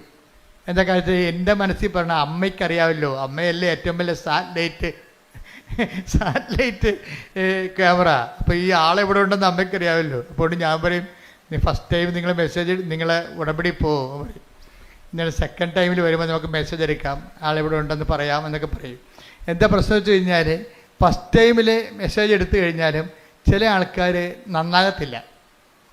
അതെപ്പോഴും നമ്മൾ ശ്രദ്ധിക്കണം. എന്താ വെച്ച് കഴിഞ്ഞാൽ ഇത് അത്ര വലിയ ആനക്കാര്യമല്ല. പെട്ടെന്ന് കർത്താവിൻ്റെ നമുക്കൊരു, നിങ്ങൾ ദൈവത്തിൻ്റെ ഉള്ളവരാണെങ്കിൽ അങ്ങനെ ഉണ്ട്. ഈ ദൈവത്തിനുള്ളവർ ഞങ്ങളെപ്പോഴും ശ്രമിക്കുന്നത് എന്താണെന്നറിയാമോ? നിങ്ങൾ ക്രിസ്തുവിനുള്ളവരാകാൻ വേണ്ടിയാണ് ഞങ്ങൾ ശ്രമിക്കുന്നത്. 2 തരം മനുഷ്യരുണ്ട്. ക്രിസ്തുവിനുള്ളവരും ഉണ്ട്, ക്രിസ്തുവിനില്ലാത്തവരും. ഈ ഉള്ളവരോടാണ് പെട്ടെന്ന് ഈ ഉടമ്പടിയുടെ ഗുണം. അറ്റാക്ക് വേടപ്പോൾ നിങ്ങൾ ക്രിസ്തുവിനുള്ളവരാണെങ്കിൽ സ്തുതിക്കട്ടെ. ഹല്ലേലൂയ ഹല്ലേലൂയ ഹല്ലേലൂയ ഹല്ലേലൂയ. യേശുവേ നന്ദി, യേശുവേ സ്തുതി. ഹല്ലേലൂയ ഹല്ലേലൂയ ഹല്ലേലൂയ ഹല്ലേലൂയ ഹല്ലേലൂയ. യേശുവേ ആരാധന ആരാധന ആരാധന ആരാധന. മർക്കോസ് 9:41. മർക്കോസ് 9:41.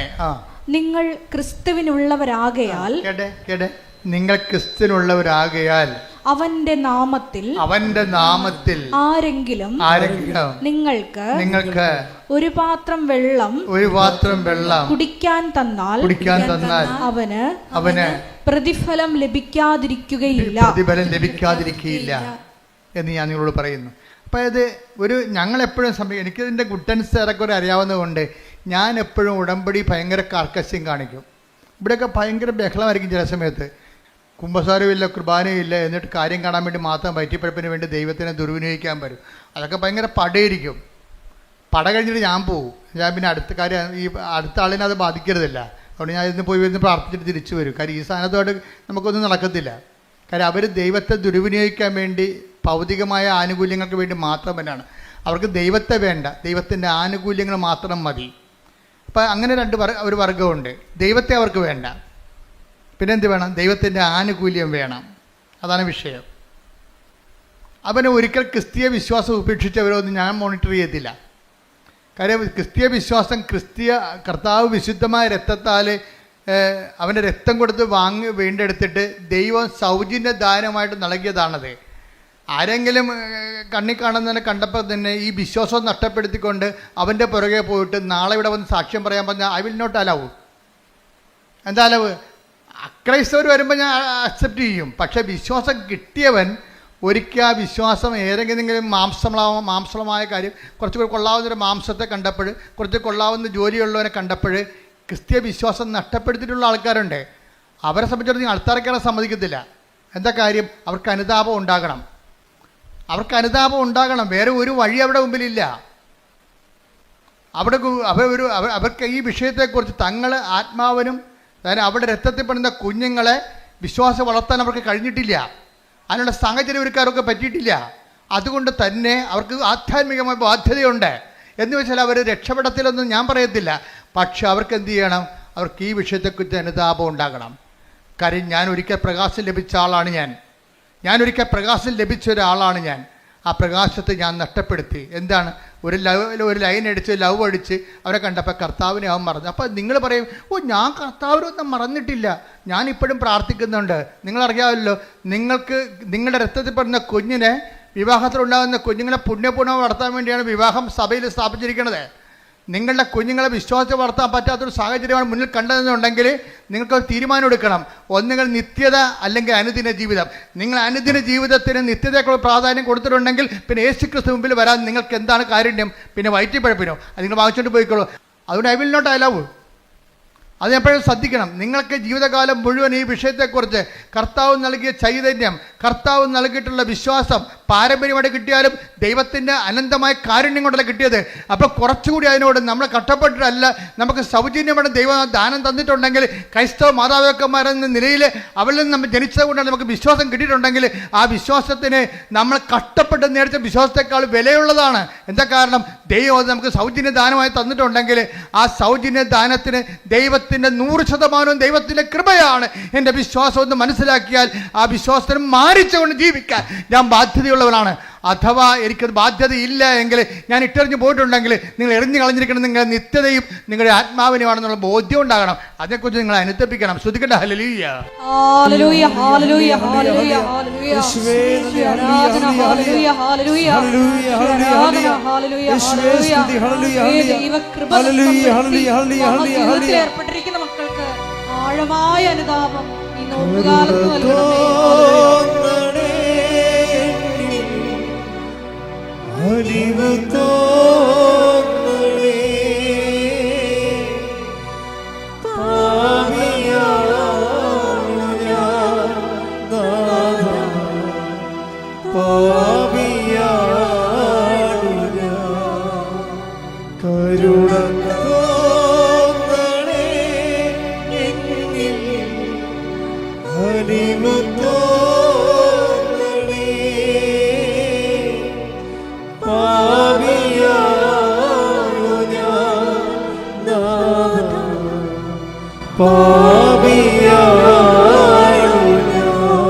പരിശുദ്ധ പരമദിവ്യകാരുണ്യത്തിന് ആരാധനയും സ്തുതിയും പുകഴ്ചയും ഉണ്ടാകട്ടെ. അങ്ങനെയുള്ള ചുറ്റുപാട് ജീവിക്കുന്നവർക്ക് സാക്ഷ്യം, അങ്ങനെയുള്ള ചുറ്റുപാട് ജീവിക്കുന്നവർക്ക് ഉടമ്പടി എടുക്കാം. കാര്യം ഉടമ്പടിയിൽ അനുതാപത്തിൻ്റെ കണ്ടന്റ് ഉണ്ട്. അതുകൊണ്ടാണ് അങ്ങനെയുള്ള ചുറ്റുപാട് ജീവിക്കുന്നവർക്ക് ഉടമ്പടി എടുക്കാൻ ഞാൻ അനുവദിച്ചിട്ടുണ്ട്. എന്താ കാര്യം? ഉടമ്പടിയിൽ അനുതാപത്തിൻ്റെ കണ്ടന്റ് ഉള്ളതാണ്. അപ്പോൾ അനുതാപത്തിലേക്ക് വരാൻ ദൈവത്തോട് ചെയ്തിരിക്കുന്ന ഒരു സാഹചര്യത്തിൽ, പ്രത്യേക സാഹചര്യത്തിൽ സമ്മതത്തിന് വിധേയമായിട്ട് നിൻ്റെ അജ്ഞതയുടെ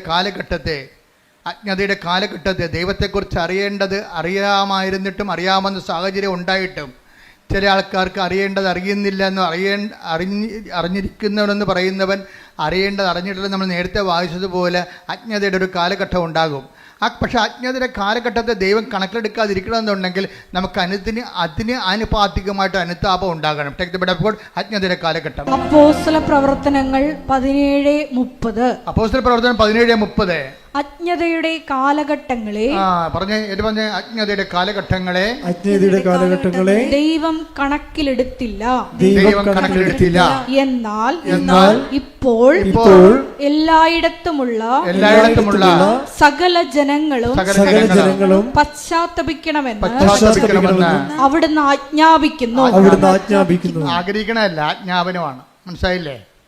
ആത്മരക്ഷയുടെ ഭാഗമായതുകൊണ്ടാണ് ഇത് ആജ്ഞാപനം വന്നത്. അല്ലെങ്കിൽ ആഗ്രഹിച്ചാൽ മതി. അജ്ഞതയുടെ കാലഘട്ടത്തിൽ ദൈവം കണക്കിലെടുത്തില്ല. പക്ഷേ എന്താ പ്രശ്നം? ഇപ്പോഴാകട്ടെ എല്ലായിടത്തുമുള്ള എല്ലാവരുമാണ്. ആർക്കും ഒഴിവൊഴിവില്ല. എല്ലായിടത്തുമുള്ള എല്ലാവരും അനുതപിക്കണമെന്ന് അവിടുന്ന് ആജ്ഞാപിക്കുന്നു. നിന്റെ ഒരു ദുരന്തം ദൈവത്തിൻ്റെ ആജ്ഞാപനമായിട്ട് നീ തിരിച്ചറിയണം. ഇപ്പം കാശുരം കളഞ്ഞു പോയതൊരു ദുരന്തമാണ്. ആ ദൈവത്തിൻ്റെ ആജ്ഞാപനമായിട്ട് അയാൾ തിരിച്ചറിയണം. എന്താ കാര്യം? കാശുരുവൻ കളഞ്ഞു പോയ ഉടനെ ആ വൈഫ് അത് ശരിക്കും പറഞ്ഞാൽ അതിനു വേണ്ടി അവർ കാപ്പി കുടിച്ച കടയിൽ പോയി. പിന്നെ തലേ ദിവസം സുഭാഷ് പാർക്കിൽ പോയായിരുന്നു. വെളുപ്പിനെ വന്നിട്ട് സുഭാഷ് പാർക്ക് തുറപ്പിച്ച് അതിൻ്റെ അകത്ത് അവരിരുന്ന സ്ഥലത്ത് പോയി നോക്കി. അവിടെ കണ്ടില്ല, കുറേ കഷ്ടപ്പെട്ട് അവസാനം ഇവിടെ വന്ന് അന്നത്തെ കാലത്ത് ഡ്യൂപ്ലിക്കേറ്റ് വാങ്ങിച്ചുകൊണ്ട് പോയി. ഇന്ന് ഡ്യൂപ്ലിക്കേറ്റ് പോലും ഇല്ലെന്ന് ഓർത്തേക്കണം കേട്ടോ. അങ്ങനെ സംഭവമേ ഇല്ല ഇപ്പം. പക്ഷേ എന്ത് പറ്റി, ഡ്യൂപ്ലിക്കേറ്റ് വാങ്ങിച്ചുകൊണ്ട് പോയിട്ടും പെട്ടെന്ന് കാര്യങ്ങൾ സംഭവിച്ചു. എന്താണ്, അവർക്ക് അവരുടെ പ്രോസസ്സായിട്ടിരിക്കുകയായിരുന്നാണ്, അവരുടെ വിസ പ്രോസസ്സായിട്ടിരിക്കുകയായിരുന്നു. അത് മൊത്തം അടൽപടലാടെ ഇങ്ങനെ പൊളിഞ്ഞു വീണ് എല്ലാം ക്യാൻസലായി. പിറ്റേ ദിവസം അവരയച്ച പത്രം, പിറ്റേ ആഴ്ചയിൽ അവരയച്ച മുഴുവൻ അപേക്ഷ റിജക്റ്റ് ചെയ്ത് അതുപോലെ തന്നെ കൊറിയറിൽ തിരിച്ചു വന്നു. ഇയാൾ ആശ്രയം വെച്ചുള്ള കടകളിൽ കച്ചവടം കുറഞ്ഞു. നോക്കിയാൽ എല്ലാം, അതായത് നമ്മൾക്ക് വരാൻ പോകുന്ന ദുരന്തമാണ്. അജ്ഞതയുടെ കാലഘട്ടത്തിൽ ദൈവം കണക്കിലെടുത്തില്ല. എന്നാൽ ഇപ്പോൾ എല്ലായിടത്തും നമ്മൾ എല്ലാവരും അനുദപിക്കണമെന്ന്. ഒരു ദുരന്തം വരുമ്പോൾ അനുതാപമാണ് ഉദ്ദേശിക്കുന്നത്. ദുരന്തത്തിൽ എല്ലാ ദുരന്തം, ചെറിയ ഒരു വിശപ്പ് പോലും ഒരു ദുരന്തമാണ്, ഒരു രോഗം പോലും ഒരു ദുരന്തമാണ്. അതുകൊണ്ടല്ലേ 13:4 വായിച്ചോളൂ ലൂക്കായുടെ സുവിശേഷം. ശ്രുതികട ഹല്ലേലൂയ ഹല്ലേലൂയ ഹല്ലേലൂയ ഹല്ലേലൂയ യേശുവേ നന്ദി. ഹല്ലേലൂയ ഹല്ലേലൂയ ഹല്ലേലൂയ ഹല്ലേലൂയ ഹല്ലേലൂയ ഹല്ലേലൂയ ഹല്ലേലൂയ ഹല്ലേലൂയ. ആരാധന ആരാധന ആരാധന.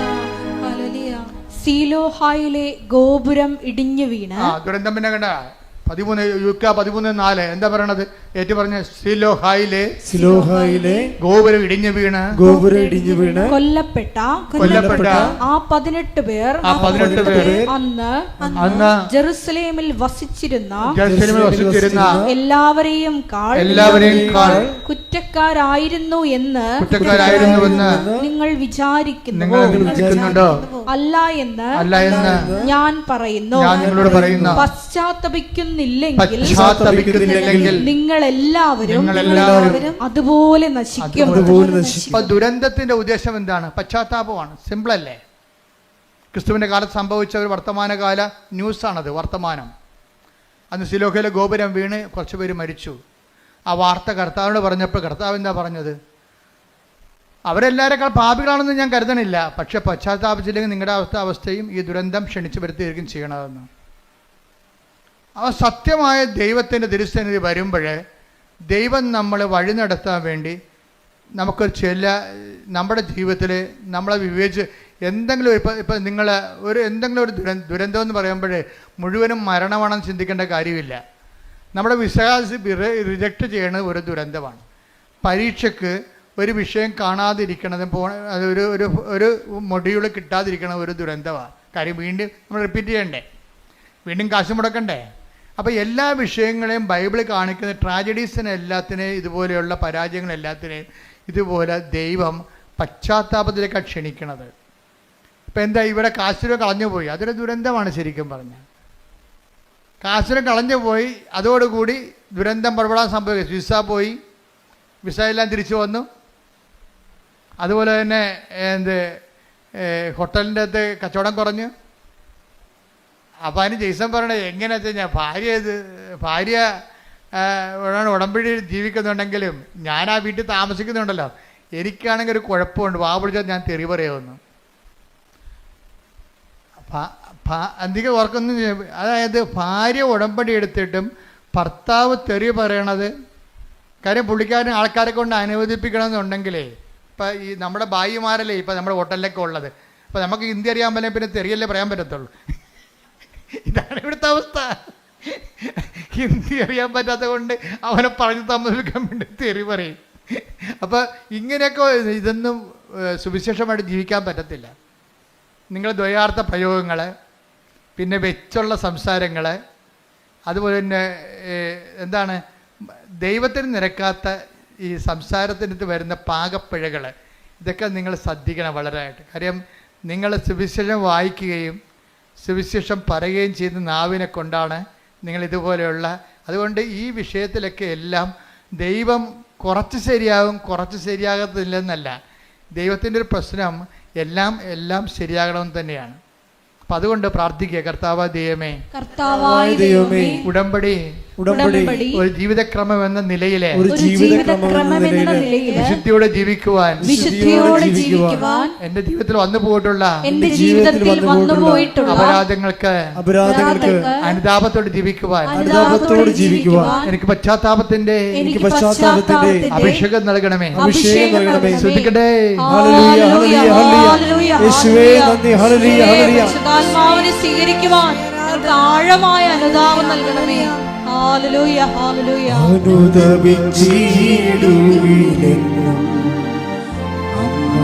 അനുഗ്രഹം നദി പോലെ ഒഴുകും, അനുദപിച്ചിടുകയും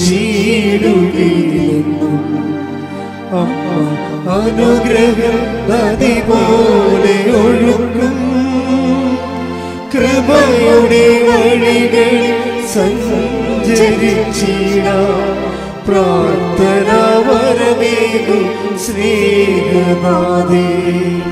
കൃപയുടെ വഴികളിൽ സഞ്ചരിച്ചിടാം, പ്രാർത്ഥനാവരമേകും സ്നേഹനാഥേ. പരിശുദ്ധ പരമ ദിവ്യകാരുണ്യത്തിന് ആരാധനയും സ്തുതിയും പുകഴ്ചയും ഉണ്ടായിരിക്കട്ടെ. എന്തുകൊണ്ടാണ് അനുതാപം താമസിക്കാൻ കാരണം? എന്താണ് അനുതാപം താമസിക്കാൻ കാരണം? ദൈവത്തെക്കുറിച്ചുള്ള അംബിഗ്വസ് ആയിട്ടുള്ള, അതായത് എന്താണ് അംബിഗ്വസ് എന്ന് വെച്ചാൽ വ്യക്തതയില്ലാത്ത, രണ്ട് ഭാഗവും ശരി, അതും ശരി ഇതും ശരി എന്നൊക്കെ പറയത്തില്ലേ. ദൈവത്തെക്കുറിച്ചുള്ള ക്ലാരിറ്റി ഇല്ലെങ്കിൽ അനുതാപം താമസിക്കും. ഇപ്പം ദൈവവിശ്വാസം എന്ന് പറയണതേ ഭയങ്കരമായ ഒരു കൃപയാണ്. ശരിക്കും പറഞ്ഞാൽ എനിക്ക് തോന്നുന്നത് ദൈവത്തെ വിശ്വസിക്കുകയല്ല, വിശ്വസിക്കുന്ന വിഷയത്തെക്കുറിച്ച് ക്ലാരിറ്റിയാണ് ആവശ്യമുണ്ടാകുക. വിശ്വാസത്തിനേക്കാൾ പ്രധാനപ്പെട്ടതാണ് വിശ്വസിക്കുന്ന വിഷയത്തെക്കുറിച്ചുള്ള വ്യക്തത. വ്യക്തതയില്ലെങ്കിൽ വേദോപദേശങ്ങൾ നൽകും.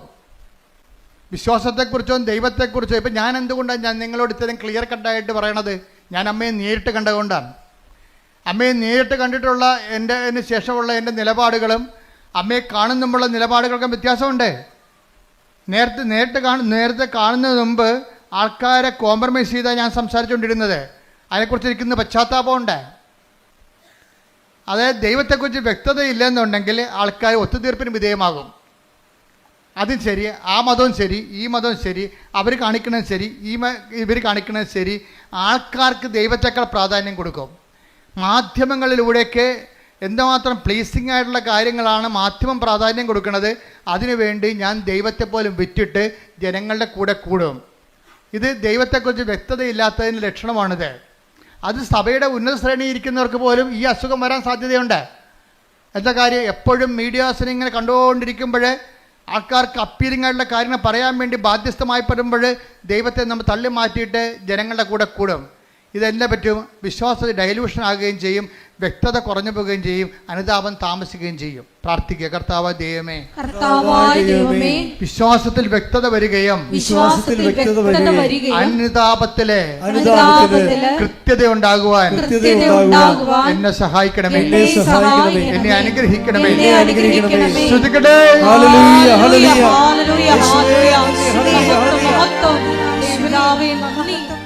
അനുതാപത്തെക്കുറിച്ച് എന്തുകൊണ്ടാണ് അനുതാപം ജനിക്കാത്തതിൻ്റെ കാരണം എന്തുകൊണ്ടാണ്? അതിൻ്റെ ഒരു കാരണം ദൈവത്തെക്കുറിച്ച് വ്യക്തതയില്ലാത്തത് കൊണ്ടും വിശ്വസിക്കുന്ന കാര്യത്തെക്കുറിച്ച് കൃത്യതയില്ലാത്തത് കൊണ്ടാണ്. രണ്ടാമത്തേത് എന്തുകൊണ്ടാണ്? ദൈവത്തെ മാറ്റി നിർത്തിക്കൊണ്ടൊരു സ്നേഹം. ഇപ്പം നമ്മൾ സ്നേഹത്തിൻ്റെ ഒരു കുഴപ്പമുണ്ട്. സ്നേഹത്തിന് ഒരു കുഴപ്പമുണ്ട്. സ്നേഹം ഏറ്റവും നല്ലതാണ്, പക്ഷേ എല്ലാ കുഴപ്പം പിടിച്ച സംഭവമാണ്. സ്നേഹം ഇങ്ങോട്ട് വന്നു കഴിഞ്ഞാൽ ചിലർക്ക് സ്നേഹത്തിന് ഓവർ പ്രാധാന്യം വരും. അപ്പം വിവേചനം നഷ്ടപ്പെടും.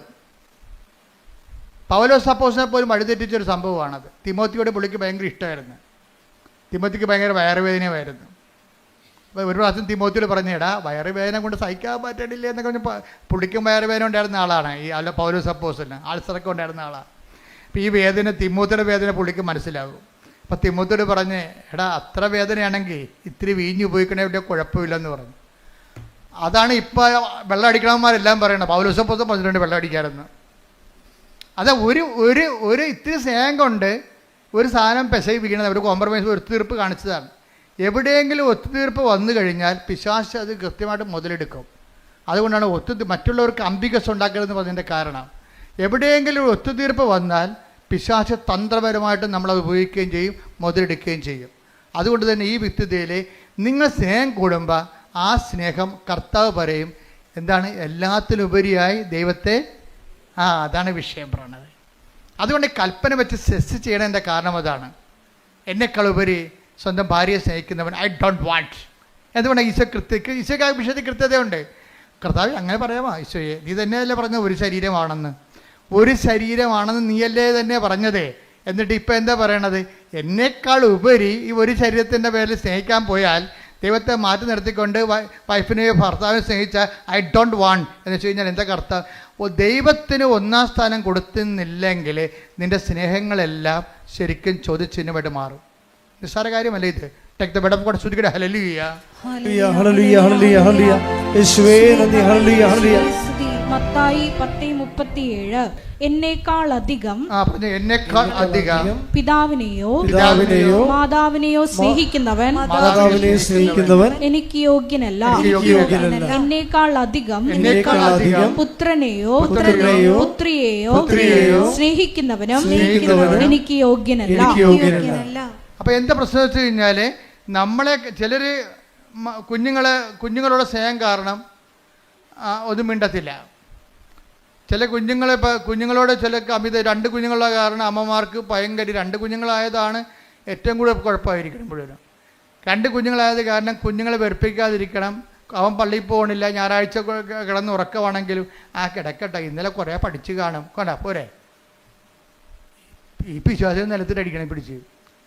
എന്താ കാര്യം, അവൾക്ക് ദൈവം നൽകിയ ഈ കുഞ്ഞ് പുറത്തോട്ട് വരുമ്പോഴേ മാത്രമേ നമുക്കറിയാൻ പറ്റത്തില്ല കണ്ണുണ്ട, കൈയുണ്ട്, എപ്പിലെപ്സിയാണ്, ഓട്ടിസമാണെന്ന് അറിയാൻ പാടില്ല. ദൈവം നല്ല കുഞ്ഞിനെ തന്നപ്പോഴേ ആ ദൈവത്തിനാണ് കുഞ്ഞിനേക്കാൾ കൂടെ സ്നേഹിക്കേണ്ടത്. ഇതിന് ഓട്ടിസമാണെങ്കിൽ നീ എന്ത് ചെയ്തേനെ, ഇവിടെ കണ്ടിട്ടില്ലേ, നിങ്ങൾ കണ്ടിട്ടില്ലേ, കരഞ്ഞ് വിളിച്ച്. എനിക്ക് അവരോട് കാണുമ്പോൾ സങ്കടം തോന്നും. എന്ന് വെച്ച് കഴിഞ്ഞാൽ എനിക്ക് അരമണിക്കൂർ സഹിക്കാൻ പറ്റില്ല കുഞ്ഞു കിടന്ന് ബഹളം ഉണ്ടാക്കുന്നത്. ഇവിടെയുള്ള എല്ലാ രോഗികളെയും അവർ ഡിസ്റ്റർബ് ചെയ്യും. അപ്പം ഞാൻ ഓർക്കും, ദൈവം ഈ തള്ള ഈ കുഞ്ഞിനെയും കൊണ്ട് ജന്മം മുഴുവനും കൊണ്ടു നടക്കണമല്ല. എൻ്റെ ദൈവവേദലേ, നിനക്കൊരു കുഞ്ഞിനെ ഉണ്ടെങ്കിൽ അതിന് ഓട്ടിസം ഇല്ലാതെ ഹൈപ്പർ ആക്ടിവിറ്റി ഇല്ലാതെ ഒരു കുഞ്ഞിനെ നീ പ്രസവിച്ച് വളർത്തുന്നുണ്ടെങ്കിലേ ആ കുഞ്ഞിനേക്കാൾ കൂടി നീ ദൈവത്തെ സ്നേഹിച്ചില്ലെങ്കിൽ അത് പ്രമാണത്തിനെതിരായിട്ട് വരും. എന്താ കാര്യം, നീ നിൻ്റെ കുഞ്ഞിനേക്കാൾ ഉപരി ദൈവത്തെക്കാൾ ഉപരി നിൻ്റെ കുഞ്ഞിനെ സ്നേഹിക്കുന്നു. അവന് വേദപാഠം നോക്കണില്ല, അവൻ്റെ പ്രാർത്ഥനാ ജീവിതം നോക്കണില്ല, അതുപോലെ തന്നെ അവൻ്റെ അവൻ്റെ കുർബാന കടം നോക്കണില്ല. അപ്പം നിങ്ങളവർക്ക് ഇതൊക്കെ ഇപ്പം നമ്മൾ ചോദിക്കും ഇപ്പോഴെന്ത് ജാതിയും മതവും ഇപ്പം ഒന്നുമില്ല. ജാതിയും മതമായാലും എല്ലാം നിങ്ങൾക്ക് പണിയായിരിക്കും. ദൈവത്തിന് നിരക്കാത്തൊരു ജാതി കൊണ്ടുവന്ന കാര്യമില്ല. പക്ഷെ അതല്ല പ്രശ്നം. നിൻ്റെ ആത്മാവിനെ ഈശോ എന്താ പറഞ്ഞത്, നിങ്ങൾ ലോകം മുഴുവൻ നേടും, അമേരിക്കയിലും പോകും, അതുപോലെ തന്നെ നിങ്ങൾ PhD എടുക്കും, നിങ്ങൾ പറയുന്ന കേംബ്രിഡ്ജിൽ നിങ്ങൾ പ്രൊഫസറുമാകും, ലോകം മുഴുവനും നേടിയാലും നിന്റെ ആത്മാവ് നഷ്ടപ്പെട്ടാൽ എന്ത് പ്രയോജനം? Take the word of God. ശ്രദ്ധിക്കട്ടെ. ഹല്ലേലൂയ ഹല്ലേലൂയ ഹല്ലേലൂയ ഹല്ലേലൂയ. യേശുവേ നന്ദി. ഹല്ലേലൂയ ഹല്ലേലൂയ.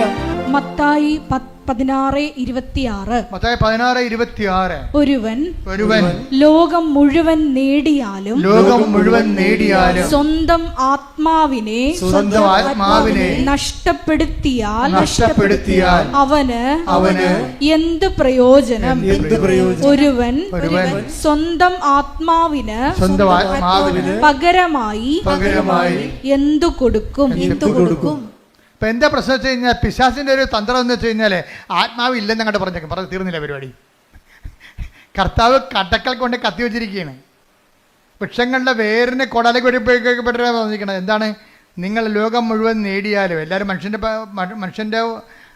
പറക്കാൻ ഭാഷ എന്താണ്, അവൻ ആഗ്രഹിക്കുന്ന ലോകം, അവൻ ഉദ്ദേശിക്കുന്ന ലോകം, അവൻ സങ്കല്പിക്കുന്ന ലോകം നേടാൻ വേണ്ടിയല്ലേ. നിങ്ങൾ ഉടമ്പടി എടുത്തിരിക്കുന്ന ഉദ്ദേശം എന്താണ്, നിങ്ങൾ സങ്കല്പിക്കുന്ന ലോകം നേടാൻ വേണ്ടിയാണ്. പക്ഷെ കർത്താവ് ചോദിക്കുന്നത് എന്താണ്, ഈ സങ്കല്പിക്കുന്ന നിയോഗങ്ങളെല്ലാം നിറവേറിയാലും ആത്മാവ് നഷ്ടപ്പെട്ടാൽ എന്ത് പ്രയോജനം? അഥവാ ആത്മാവിന് പകരമായി നീ എന്ത് കൊടുക്കും? ശ്രുതികട ഹല്ലേലൂയ ഹല്ലേലൂയ ഹല്ലേലൂയ ഹല്ലേലൂയ ആരാധന ഹല്ലേലൂയ ഹല്ലേലൂയ പ്രൈസ് ദി ലോർഡ്. അപ്പോൾ ദൈവം ചിലപ്പോൾ നമ്മൾ ഒരു വീട്ടിലെ ഒരാളെങ്കിലും ഉണ്ടെങ്കിൽ, ഞാൻ പണ്ട് പറയുമായിരുന്നു, നീ ഒരാളെങ്കിലും നിൻ്റെ വീട്ടിലുണ്ടെങ്കിൽ ദൈവമായിട്ട് ബന്ധമുള്ള ഉണ്ടെങ്കിൽ ദൈവം ആ വീടിനെ കളയത്തില്ല. അതുകൊണ്ടാണ് ഞാൻ ആരെങ്കിലും ഒരാളെങ്കിലും ഉണ്ടെങ്കിൽ ആ വീട് അക്സെപ്റ്റ് ചെയ്യുന്ന കാര്യം എന്നാണ്. ഇപ്പോൾ നിങ്ങൾ 4 പേരുണ്ട്, അത് 3 പേരും പോക്കാണെന്ന് വിചാരിച്ചോ, ഒരാളവിടെ ഉണ്ട്. ആ ഒരാളെ പ്രതി ദൈവം ആ വീട് കളയത്തില്ല.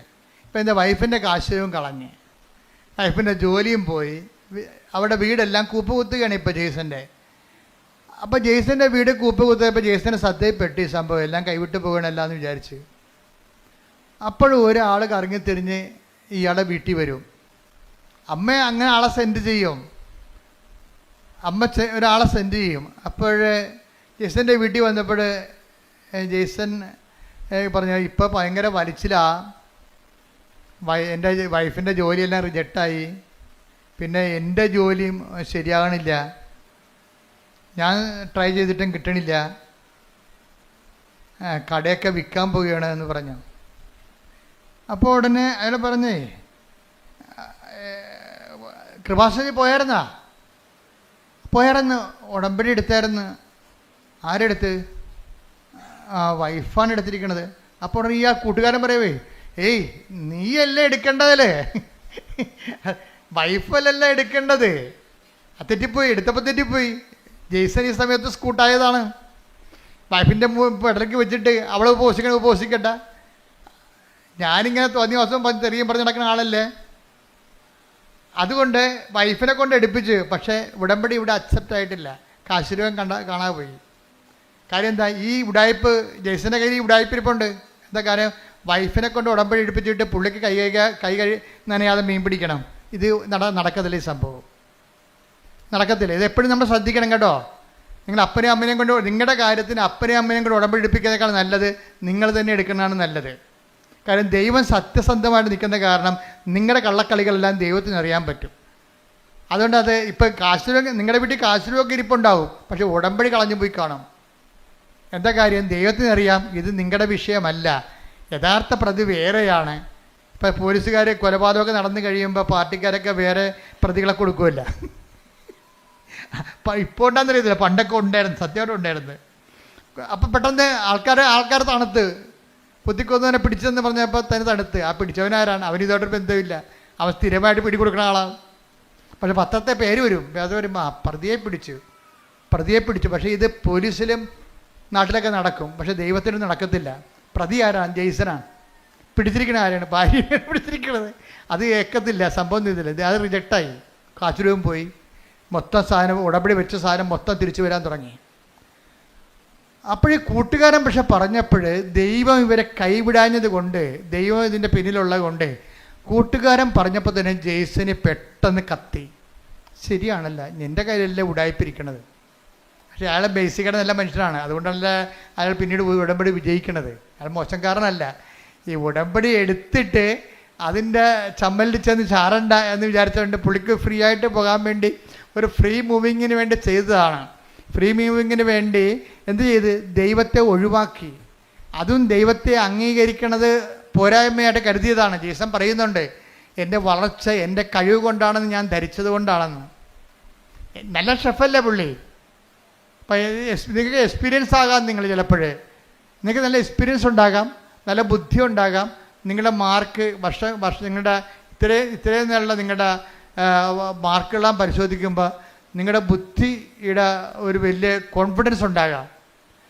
പക്ഷെ ദൈവത്തിന് നിങ്ങളുടെ താല്പര്യം ഉണ്ടെന്നുണ്ടെങ്കിൽ, അല്ലാത്തെങ്കിൽ നിങ്ങളിങ്ങനെ ഇതിൻ്റെ പുറകെ പോയി വല്ല ശാസ്ത്രജ്ഞ വല്ലതൊക്കെ ആയിട്ട് കുറച്ചുമ്പോൾ ചത്തുപോകാൻ പറയും. ദൈവമാണ്. പക്ഷെ നിങ്ങൾ ദൈവത്തിന് ആകർഷണമായ എന്തെങ്കിലും കണ്ടൻറ്റ് വൈസ് നിങ്ങളുടെ കുടുംബത്തിലോ ഉണ്ടെങ്കിൽ നിങ്ങൾ ദൈവത്തിൻ്റെ ആളാണ്. അതാണ് ഞാൻ ആദ്യമേ പറഞ്ഞത്. നിങ്ങൾ ക്രിസ്തുവിനുള്ളവരാണെങ്കിൽ അത് ക്രിസ്തു നിങ്ങളെ കൈമോശം വരാതിരിക്കാൻ സൂക്ഷിക്കും. ക്രിസ്തു ഇല്ലെങ്കിൽ പ്രശ്നമൊന്നുമില്ല, ദൈവത്തിന് റിസ്ക് ഇല്ല കാര്യത്തിൽ. എവിടെയെങ്കിലും പോയി തൊലയണമെന്ന് പറയും, നോ പ്രോബ്ലം. ക്രിസ്തുവിനുള്ളതെന്ന് പറഞ്ഞാൽ എന്താണ്? ക്രിസ്തുവിനാലിൻ്റെ വിശുദ്ധമായ രക്തത്താൽ വീണ്ടെടുക്കപ്പെട്ടവനാണ്, വീണ്ടെടുക്കപ്പെട്ടവളാണ് ഞാനെന്ന രീതിയിൽ ക്രിസ്തുവിനോടൊരു വിശ്വാസവും ഒരു സ്നേഹവും ഒക്കെ നമുക്കുണ്ടെങ്കിൽ നമ്മൾ അതിൻ്റെ പേരിൽ നമ്മുടെ ജീവിതം ക്രിസ്തുവിൻ്റെ വാക്കിന് അനപേക്ഷിതമായിട്ട് ക്രമീകരിക്കാൻ ഉദ്ദേശിക്കുന്നവരാണ്. അതിനെ ഉദ്ദേശിക്കാനുള്ള സാധ്യതയുണ്ട്. എപ്പോഴെങ്കിലുമായിട്ട് ഞാൻ ദൈവത്തിലേക്ക് തിരിച്ചു വരും എന്നൊക്കെ ഉള്ളൊരു മാനസിക അവസ്ഥയാണെങ്കിൽ നിങ്ങൾ ക്രിസ്തുവിനുള്ള ആൾക്കാരാണ്. ക്രിസ്തുവുള്ളവരാണെങ്കിൽ എന്ത് ചെയ്യും? നിങ്ങളെ ഹെൽപ്പ് ചെയ്യാൻ വേണ്ടി ദൈവം ആരെങ്കിലും നിശ്ചയിക്കും. അങ്ങനെയാണ് ഈ കൂട്ടുകാരൻ ജെയ്സൻ്റെ വീട്ടിൽ വരണത്. ഇപ്പോൾ ജെയ്സൺ പറയും, ശരി നിങ്ങൾ പറഞ്ഞപ്പോഴേക്കും മനസ്സിലായി, എന്നാൽ ഞാൻ പോയി ഉടമ്പടി എടുക്കാമെന്ന് പറഞ്ഞു. അപ്പോൾ ജെയ്സൺ വൈഫിനെയും കൂട്ടി വരും. വൈഫിനോട് പറയും നമുക്ക് കൃപാസനത്തിൽ പോകാം. അപ്പോൾ വൈഫ് ചോദിക്കും, എന്തിനാ എന്തിനാ? അല്ല ഉടമ്പടി എടുക്കാൻ. അല്ല അത് ഞാൻ എടുത്തോളാം, നീ എടുക്കണ്ട. അപ്പോൾ വൈഫ് ചോദിക്കും, നിങ്ങളെടുക്കുക? അച്ഛൻ പറഞ്ഞ് കേട്ടിട്ടില്ലേ, ആലപ്പുഴ വന്ന് പണി മേടിക്കരുതെന്ന്. നിങ്ങളെടുക്കുക. അപ്പോൾ എടുക്കാമെന്ന് പറഞ്ഞപ്പോൾ ഇയാൾ തീരുമാനം എടുക്കാമെന്നുള്ള തീരുമാനം എടുത്തിട്ട് എന്താ ചെയ്യണമെന്നറിയാവോ? എടുത്തിട്ട് ഉടമ്പടി എടുത്തു കഴിഞ്ഞിട്ട് ജെയ്സൺ പറയും, എൻ്റെ ലൈഫ് രണ്ടായി മാറുകയാണ്. എന്താണ്? ഉടമ്പടിക്ക് മുമ്പും ഉടമ്പടിക്ക് ശേഷവും. ഞാൻ ആദ്യം ചെയ്തത് ഞായറാഴ്ച എൻ്റെ കട പൂട്ടിയെന്ന് പറഞ്ഞു. അതാണ് തീരുമാനം. അതായത് നല്ല ടൂറിസ്റ്റ് സ്പോട്ടിൽ ആവശ്യത്തിന് കാശ് കിട്ടുന്ന കടയാണ്. ഞായറാഴ്ച ഞാൻ എൻ്റെ കട അടച്ചു, അതിൽ നിന്ന് കിട്ടുന്ന പൊന്നാണെങ്കിലും വേണ്ടെന്ന് പറഞ്ഞു. അപ്പോൾ തന്നെ തീരുമാനം കറക്റ്റായില്ലേ? അപ്പോൾ എന്താ പ്രശ്നം വെച്ചാൽ ദൈവത്തിനെ ബോധ്യപ്പെടുത്തുകയാണ് നമ്മുടെ ഉദ്ദേശം. എനിക്ക് ഞായറാഴ്ച നിൻ്റെ കുർബാനയും അതുപോലെ തന്നെ നിൻ്റെ ശുശ്രൂഷകളും മുടങ്ങിയിട്ട് ഉണ്ടാക്കുന്ന കാശ് എനിക്ക് വേണ്ട, എനിക്ക് കിട്ടുന്ന സമ്പത്തിനേക്കാൾ വലുതാണ് നീ എന്നുള്ള രീതിയിൽ ദൈവത്തിനൊരു വിശ്വാസത്തിലെടുത്ത് ഞാൻ കഴിഞ്ഞ ദിവസങ്ങളിൽ നിങ്ങളുടെ ഈ ലിവിങ് ബ്രെഡിൽ പറഞ്ഞായിരുന്നു, ഡെയിലി ബ്രെഡിൽ എന്താണ് ദൈവവിശ്വാസ ജീവിതത്തിൻ്റെ റിസ്ക് എന്താണ്? ഒന്നാമത്തെ റിസ്ക് എന്ന് പറയുന്നത് നമ്മൾ ദൈവത്തിൽ വിശ്വസിക്കുന്നു എന്നുള്ളത് ദൈവത്തെ വിശ്വസിപ്പിച്ചെടുക്കുന്നതാണ് റിസ്ക്. മനസ്സിലായില്ലേ? ദൈവവിശ്വാസ ജീവിതത്തിൻ്റെ റിസ്ക് എന്താണ്? നമ്മൾ ദൈവത്തിൽ വിശ്വസിക്കുന്നു എന്നുള്ളത് ആദ്യം എന്ത് ചെയ്യണം? ദൈവത്തെ വിശ്വസിപ്പിച്ചെടുക്കണം. ഇത് നിങ്ങൾ ട്രൈ ചെയ്യുകയാണെങ്കിൽ എന്താ കാര്യം വെച്ചാൽ ദൈവത്തിൻ്റെ ഒരു മൈൻഡ് സെറ്റ് ഞാൻ മനസ്സിലാക്കിയെടുത്തോളൂ, മനുഷ്യന്മാരുടെ വിശ്വാസത്തിൽ വിശ്വാസമില്ലാത്ത ആളാണ്. യോഹന്നാൻ 2:24 എടുത്ത് ശ്രുതികട്ടെ. ഹല്ലേലൂയ ഹല്ലേലൂയ ഹല്ലേലൂയ ഹല്ലേലൂയ. യേശുവേ നന്ദി, യേശുവേ സ്തുതി. ഹല്ലേലൂയ ഹല്ലേലൂയ. യോഹന്നാൻ 2:24. യോഹന്നാൻ 2:24. യേശുവാകട്ടെ അവരെ വിശ്വസിച്ചില്ല, അവരിൽ വിശ്വസിച്ചില്ല. കാരണം അവൻ അവരെയെല്ലാം അറിഞ്ഞിരുന്നു. ഇതാണ് കുഴപ്പം. ഈ കുഴപ്പം കിടക്കുന്ന കാലം നമ്മൾ തലകുത്തി മറിഞ്ഞാലും ദൈവം ഏക്കത്തില്ല. നമ്മൾ എങ്ങനെ വിശ്വസിക്കണമെന്ന് പറഞ്ഞാലും ഇനി ഉമ്പ് കളിച്ച് ദൈവത്തിനടുത്ത് ചെന്നാലും ഉരുളി നേർച്ച നടന്നാലും പറയും ഞാൻ അക്സെപ്റ്റ് ചെയ്യണില്ലെന്ന് പറയും. ഇതിൻ്റെ ദൈവവിശ്വാസ ജീവിതത്തിൽ ഏറ്റവും വലിയ റിസ്ക് എന്ന് പറയണത് നമ്മൾ ദൈവത്തെ വിശ്വസിക്കുന്നു എന്നുള്ളത് ദൈവത്തെ വിശ്വസിപ്പിച്ചെടുക്കുകയാണ്. അതാണ് ഇതിനകത്ത് ഏറ്റവും വലിയ റിസ്ക് ഞാൻ നോക്കിയിട്ട് കാണുന്നത്. ജെയ്സൺ ഈ റിസ്കിൽ ആദ്യഘട്ടം വിജയിക്കുകയാണ്. എന്താണ്? കട പൂട്ടി. ഞായറാഴ്ച കടവുള്ള ദിവസങ്ങളിലും കർത്താവിൻ്റെ ദിവസമായിട്ട് ആചരിക്കേണ്ടതല്ലേ, അതുകൊണ്ട് ആ ലാഭം വേണ്ടെന്ന് അവൻ തീരുമാനിച്ചു. അപ്പോൾ തന്നെ ആദ്യത്തെ ഇൻസ്റ്റാൾമെൻറ്റായി ദൈവത്തെ നമ്മുടെ വിശ്വാസത്തിൽ എടുക്കുന്നതിലെ ആദ്യത്തെ ഇൻസ്റ്റാൾമെൻറ്റായി. കാര്യം നമ്മൾ കോൺക്രീറ്റായിട്ട് ആ വിഷയത്തിൽ സ്റ്റെപ്പ് എടുത്തല്ല, ഡെഫിനിറ്റ് സ്റ്റെപ്പ് എന്ന് പറയും. കോൺക്രീറ്റ് ആൻഡ് ഡെഫിനിറ്റ് സ്റ്റെപ്പ് ദൈവത്തെ വിശ്വസിപ്പിക്കുന്നതിൽ കഴിഞ്ഞ ദിവസങ്ങളിൽ ഞാൻ പറഞ്ഞപ്പോൾ എനിക്ക് ഏറ്റവും ഇഷ്ടപ്പെട്ടത് ലിവിങ് ബ്രെഡ് നിങ്ങൾ കാണുന്നില്ലേ, എല്ലാ ദിവസവും ഉണ്ട്. അച്ഛൻ്റെ കൂടെ പ്രത്യക്ഷിക്കുന്ന പ്രാർത്ഥന ചെല്ലാനുള്ളൊരു അവസരമാണത്. ആ ഡെയിലി ബ്രെഡ് അതാ ദിവസത്തുള്ള വിഷയങ്ങൾ സമർപ്പിച്ച് പ്രാർത്ഥിക്കും. ഇപ്പം ജെയ്സൺ തന്നെ ഒരു ദിവസം രാവിലെ എഴുന്നേറ്റപ്പോൾ രാത്രി കിടന്നപ്പോൾ അദ്ദേഹം പറഞ്ഞു, നാളെ ഇൻ്റർവ്യൂ ആണ്, അച്ഛൻ്റെ ഡെയിലി ബ്രെഡ് അനുഗ്രഹ പ്രാർത്ഥന കണ്ടുകൊണ്ട് ഞാൻ വരും, എനിക്ക് വേറെ ആസ്തിയൊന്നുമില്ല. ഡൽഹിയിലാണ് ഇൻ്റർവ്യൂ, ഷെഫിൻ്റെ ഇൻ്റർവ്യൂ. അപ്പോൾ അദ്ദേഹം മനസ്സിൽ തീരുമാനിക്കുകയാണ്, അച്ഛൻ്റെ ഡെയിലി ബ്രെഡ് കണ്ടുകൊണ്ട് ഞാൻ വരും, എനിക്ക് വേറെ ആസ്തിയൊന്നുമില്ല, ആ അനുഗ്രഹത്തിലാണ് ഞാൻ വന്നത്, നീ എന്നെ അനുഗ്രഹിക്കണം, എൻ്റെ ജീവിതം ഈ രീതിയിലാണ് ഇപ്പോൾ പോണതെന്ന് പറഞ്ഞു. അപ്പോൾ രാവിലെ ജെയ്സൺ ഓൺ ചെയ്തപ്പോൾ തന്നെ ഞാൻ പറയുന്നുണ്ട്, ഇന്നലെ രാത്രി ഇൻ്റർവ്യൂവിന് പോകാൻ വേണ്ടി ഇന്നത്തെ ഈ പ്രാർത്ഥനയുടെ ആശീർവാദം മേടിച്ചുകൊണ്ട് പോകാൻ വേണ്ടി ദൈവത്തോട് പറഞ്ഞ ഒരാളുണ്ട്, അയാളെ ഞാൻ ഈ സമയത്ത് അനുഗ്രഹിക്കണമെന്ന് പറയും. ഇതാണ് ദൈവമേഖല എന്ന് പറയണത്. കണ്ട, ദൈവത്തിലേക്ക് വരുമ്പോൾ കാര്യങ്ങളെല്ലാം മാറണം. കണ്ടില്ലേ? രാവിലെ എഴുന്നേറ്റപ്പോൾ തന്നെ ജെയ്സൺ മുട്ട എന്നുകൊണ്ട് ലിവിങ് ബ്രെഡ് കൂടുമ്പോഴാണ് ഇൻ്റർവ്യൂവിന് പോകാൻ വേണ്ടി ആശീർവദിക്കണത്. ഇൻ്റർവ്യൂ പോകുന്ന എല്ലാവരും ആശീർവദിക്കുകയാണ്. അപ്പോൾ ജെയ്സൺ അതിനുശേഷം ഡൽഹി ഇൻ്റർവ്യൂവിന് പോവുകയാണ്. ഡൽഹിയിലാണ് ഈ സംഭവം നടക്കുന്നത്. ഇൻ്റർവ്യൂ പോകുമ്പോൾ ജെയ്സൺ പറയണത് ഞാൻ 1/2 മണിക്കൂർ കസറിയെന്ന്. ആദ്യത്തെ അവർ ഇൻ്റർനാഷണൽ ഇൻ്റർവ്യൂ ആണ്. ആദ്യത്തെ 12 മിനിറ്റ് ആദ്യത്തെ 12 പേര് ചികിത്സിക്കാന്ന് പറഞ്ഞ് ഇറങ്ങിപ്പോവുകയാണ്. അവരാരും എടുത്തില്ല. സംസാരിക്കാൻ പോലും 2-3 പ്രാവശ്യം സംസാരിച്ച് അവരെല്ലാം 5-6 പേര് ഇൻ്റർവ്യൂ ഇരിക്കും. ഇൻ്റർനാഷണൽ ഇൻ്റർവ്യൂ അല്ലേ. ആദ്യത്തെ സെക്ഷനിൽ നോക്കുമ്പോൾ ആൾക്കാർ ചുരുവിരാന്ന് ഇൻ്റർവ്യൂവിന് പോകണതും കാണാം, ഇറങ്ങി വരുന്നതും കാണാം. എല്ലാം റിജക്റ്റഡ് ആണ്. ഭയങ്കര ഷാർപ്പ് ഇൻ്റർവ്യൂ ആണ്. ഞാൻ ചെന്നതിന് ശേഷം എന്നോട് അവരൊന്നും പറഞ്ഞില്ല. എന്നോട് സംസാരിക്കാൻ അനുഭവിച്ചു. ഞാൻ 1/2 മണിക്കൂർ സംസാരിച്ചെന്ന്. ചോദിക്കുന്ന എല്ലാത്തിനും മറുപടി പറഞ്ഞു. എന്നിട്ട് എല്ലാത്തിനും മറുപറയുകയും ചെയ്തും എല്ലാം കഴിഞ്ഞ് പറഞ്ഞു യു ആർ സെലക്റ്റഡ് എന്ന്. ഹല്ലേലൂയ. അപ്പോൾ ദൈവമേഖല ഒരു മനുഷ്യൻ്റെ ജീവിതം തീർന്നിട്ട് തിരിച്ചു വന്ന കണ്ടില്ലേ. തീർന്നിട്ട് തിരിച്ചു വരികയാണ്. അപ്പം തീർന്നെന്ന് വിചാരിക്കുമ്പോൾ തീർന്നെന്നല്ല ശരിക്കും പറഞ്ഞാൽ ദൈവത്തിലേക്കുള്ള തിരിച്ചുവരവാണ്. കൈയടിക്കട്ടെ, ശ്രുതിക്കട്ടെ. ഹല്ലേലൂയ, ഹല്ലേലൂയ, ഹല്ലേലൂയ. യേശുവേ ആരാധന. ഉടമ്പടിയിലൂടെ ദൈവത്തെ പ്രാപിച്ച് സാക്ഷികളായി നിന്റെ മക്കളെ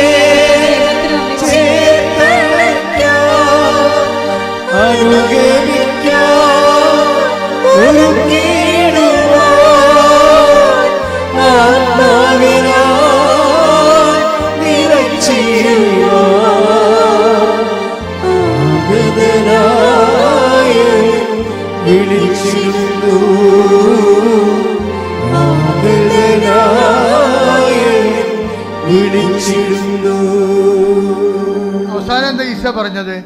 തീർന്നെന്ന് വിചാരിക്കുമ്പോൾ, തീർന്നെന്ന് കരുതുമ്പോൾ അത് തീർന്നതല്ല, ദൈവത്തിലേക്കുള്ള തിരിച്ചുവരവാണ്. ശ്രുതിക്കട്ടെ. ഹല്ലേലൂയ. ഹല്ലേലൂയ, ഹല്ലേലൂയ, ഹല്ലേലൂയ. ഹല്ലേലൂയ, ഹല്ലേലൂയ, ഹല്ലേലൂയ, ഹല്ലേലൂയ. യേശുവേ സ്തുതി. ഹല്ലേലൂയ, ഹല്ലേലൂയ, ഹല്ലേലൂയ. യേശുവേ നന്ദി. ഹല്ലേലൂയ, ഹല്ലേലൂയ. ആരാധന, ആരാധന. അപ്പോൾ ജെയ്സന്റെ കാലം എന്താ വെച്ച് കഴിഞ്ഞാൽ, ജെയ്സന്റെ ഈ ഉടമ്പടി എടുത്തതിന് ശേഷം ഈ മനുഷ്യൻ പരിശുദ്ധാത്മാവ് നിറഞ്ഞിട്ട് പിന്നെ ഞാൻ പറഞ്ഞ തിരക്കി പിടിച്ച് നടന്ന് ഉപവിപ്രവർത്തനങ്ങൾ ചെയ്യാൻ. അപ്പം തിരക്കി പിടിച്ച് നടന്ന് ഉപവിപ്രവർത്തനങ്ങൾ ചെയ്യുന്ന സമയത്ത് നാട്ടുകാരും വീട്ടുകാരും ചോദിക്കും നിനക്കെന്ത് സംഭവിച്ചെന്ന് ചോദിക്കണത്. കാര്യം നല്ല ടൂറിസ്റ്റ് സ്പോട്ടിൽ കടയും അടച്ചിട്ടിട്ട് ഇവൻ കർത്താവിൻ്റെ ജോലി ചെയ്തുകൊണ്ട് നടക്കുകയും ഈ ഞായറാഴ്ച മുഴുവനും അല്ലാത്ത ദിവസം കിട്ടുന്ന സമയത്തെല്ലാം ആ കുടുംബത്തിലുള്ള 10-20 പേരെ കൊണ്ടുവന്ന് ഉടമ്പടി എടുപ്പിച്ചു. ജെയ്സൺ പറയണത് അവിടെ മുമ്പിൽ എനിക്ക് കിട്ടിയ അനുഗ്രഹങ്ങളല്ല സാക്ഷ്യം, ഞാൻ തന്നെയാണ് സാക്ഷ്യമെന്ന്. അതായത് എനിക്ക് കിട്ടിയ അനുഗ്രഹങ്ങൾ കണ്ടിട്ടല്ല അവർ ഉടമ്പടി എടുത്തത്. എന്താണ്? എനിക്കുണ്ടായ മാറ്റം കണ്ടിട്ടാണെന്ന്. ഞാൻ തന്നെയാണ് സാക്ഷ്യമെന്ന്. അതാണ്. അതായത് ഉടമ്പടി ഒരു വ്യക്തിക്കുണ്ടാക്കുന്ന മാറ്റങ്ങളെ.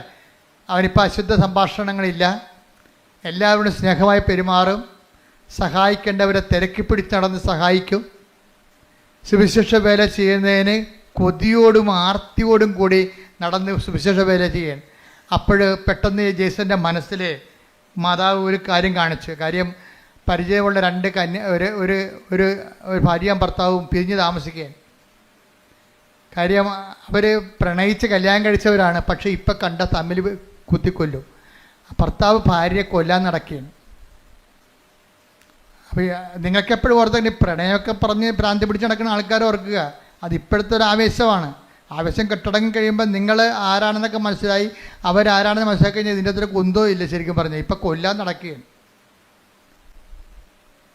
പണ്ട് അവരെ കെട്ടിക്കാത്തവരെ കൊല്ലാൻ നടന്ന പാർട്ടിയാണ് ഇപ്പം തന്നെത്താൻ തമ്മിൽ കൊല്ലാൻ നടക്കുകയാണ്. അപ്പോൾ ജെയ്സനോട് മാതാവ് പറഞ്ഞ് അവരെ ഒന്ന് പോയി കാണാൻ പറഞ്ഞു. കാര്യം ഭർത്താവ് ഇടയ്ക്ക് നിന്ന് ഭാര്യ 35 വയസ്സ് അവർക്കുള്ളത് പേടിച്ച മറ്റേ മരുമകൻ്റെ വീട്ടിൽ പോയി താമസിക്കുകയാണ്. മരുമകൻ്റെ വീട്ടിൽ പോയി താമസിക്കുകയാണ്. അപ്പോൾ അത്രയും വിഷമത്തിലാണ് അവർ താമസിക്കുന്നത്, സങ്കടപ്പെട്ട് താമസിക്കുകയാണ്. അപ്പം പല ആൾക്കാരും പോലീസും പാർട്ടിയും പള്ളിയൊക്കെ ഇടപെട്ടിട്ട് ഈ വിഷയത്തിന് തീരുമാനമില്ല. ഇപ്പം ജെയ്സൻ്റെ ദൈവത്തിന് ഈ ഉപവിപ്രവർത്തനം സുവിശേഷ പ്രവർത്തനം എന്നൊക്കെ പറയണതേ, ദൈവം എപ്പോഴും നോക്കണത് പ്രൊഫഷണലി തയ്യാർ ഓക്കെയാണോ, അവർക്കത് ചെയ്യാൻ ബാധ്യത ഉണ്ടായിട്ട് അവർ ചെയ്യണതല്ല കാര്യം. മറിച്ച് അവർക്കത് വിളി ഉണ്ടാകണം. വിളിയും ബാധ്യതയും രണ്ടും 2 കാര്യങ്ങളാണ്.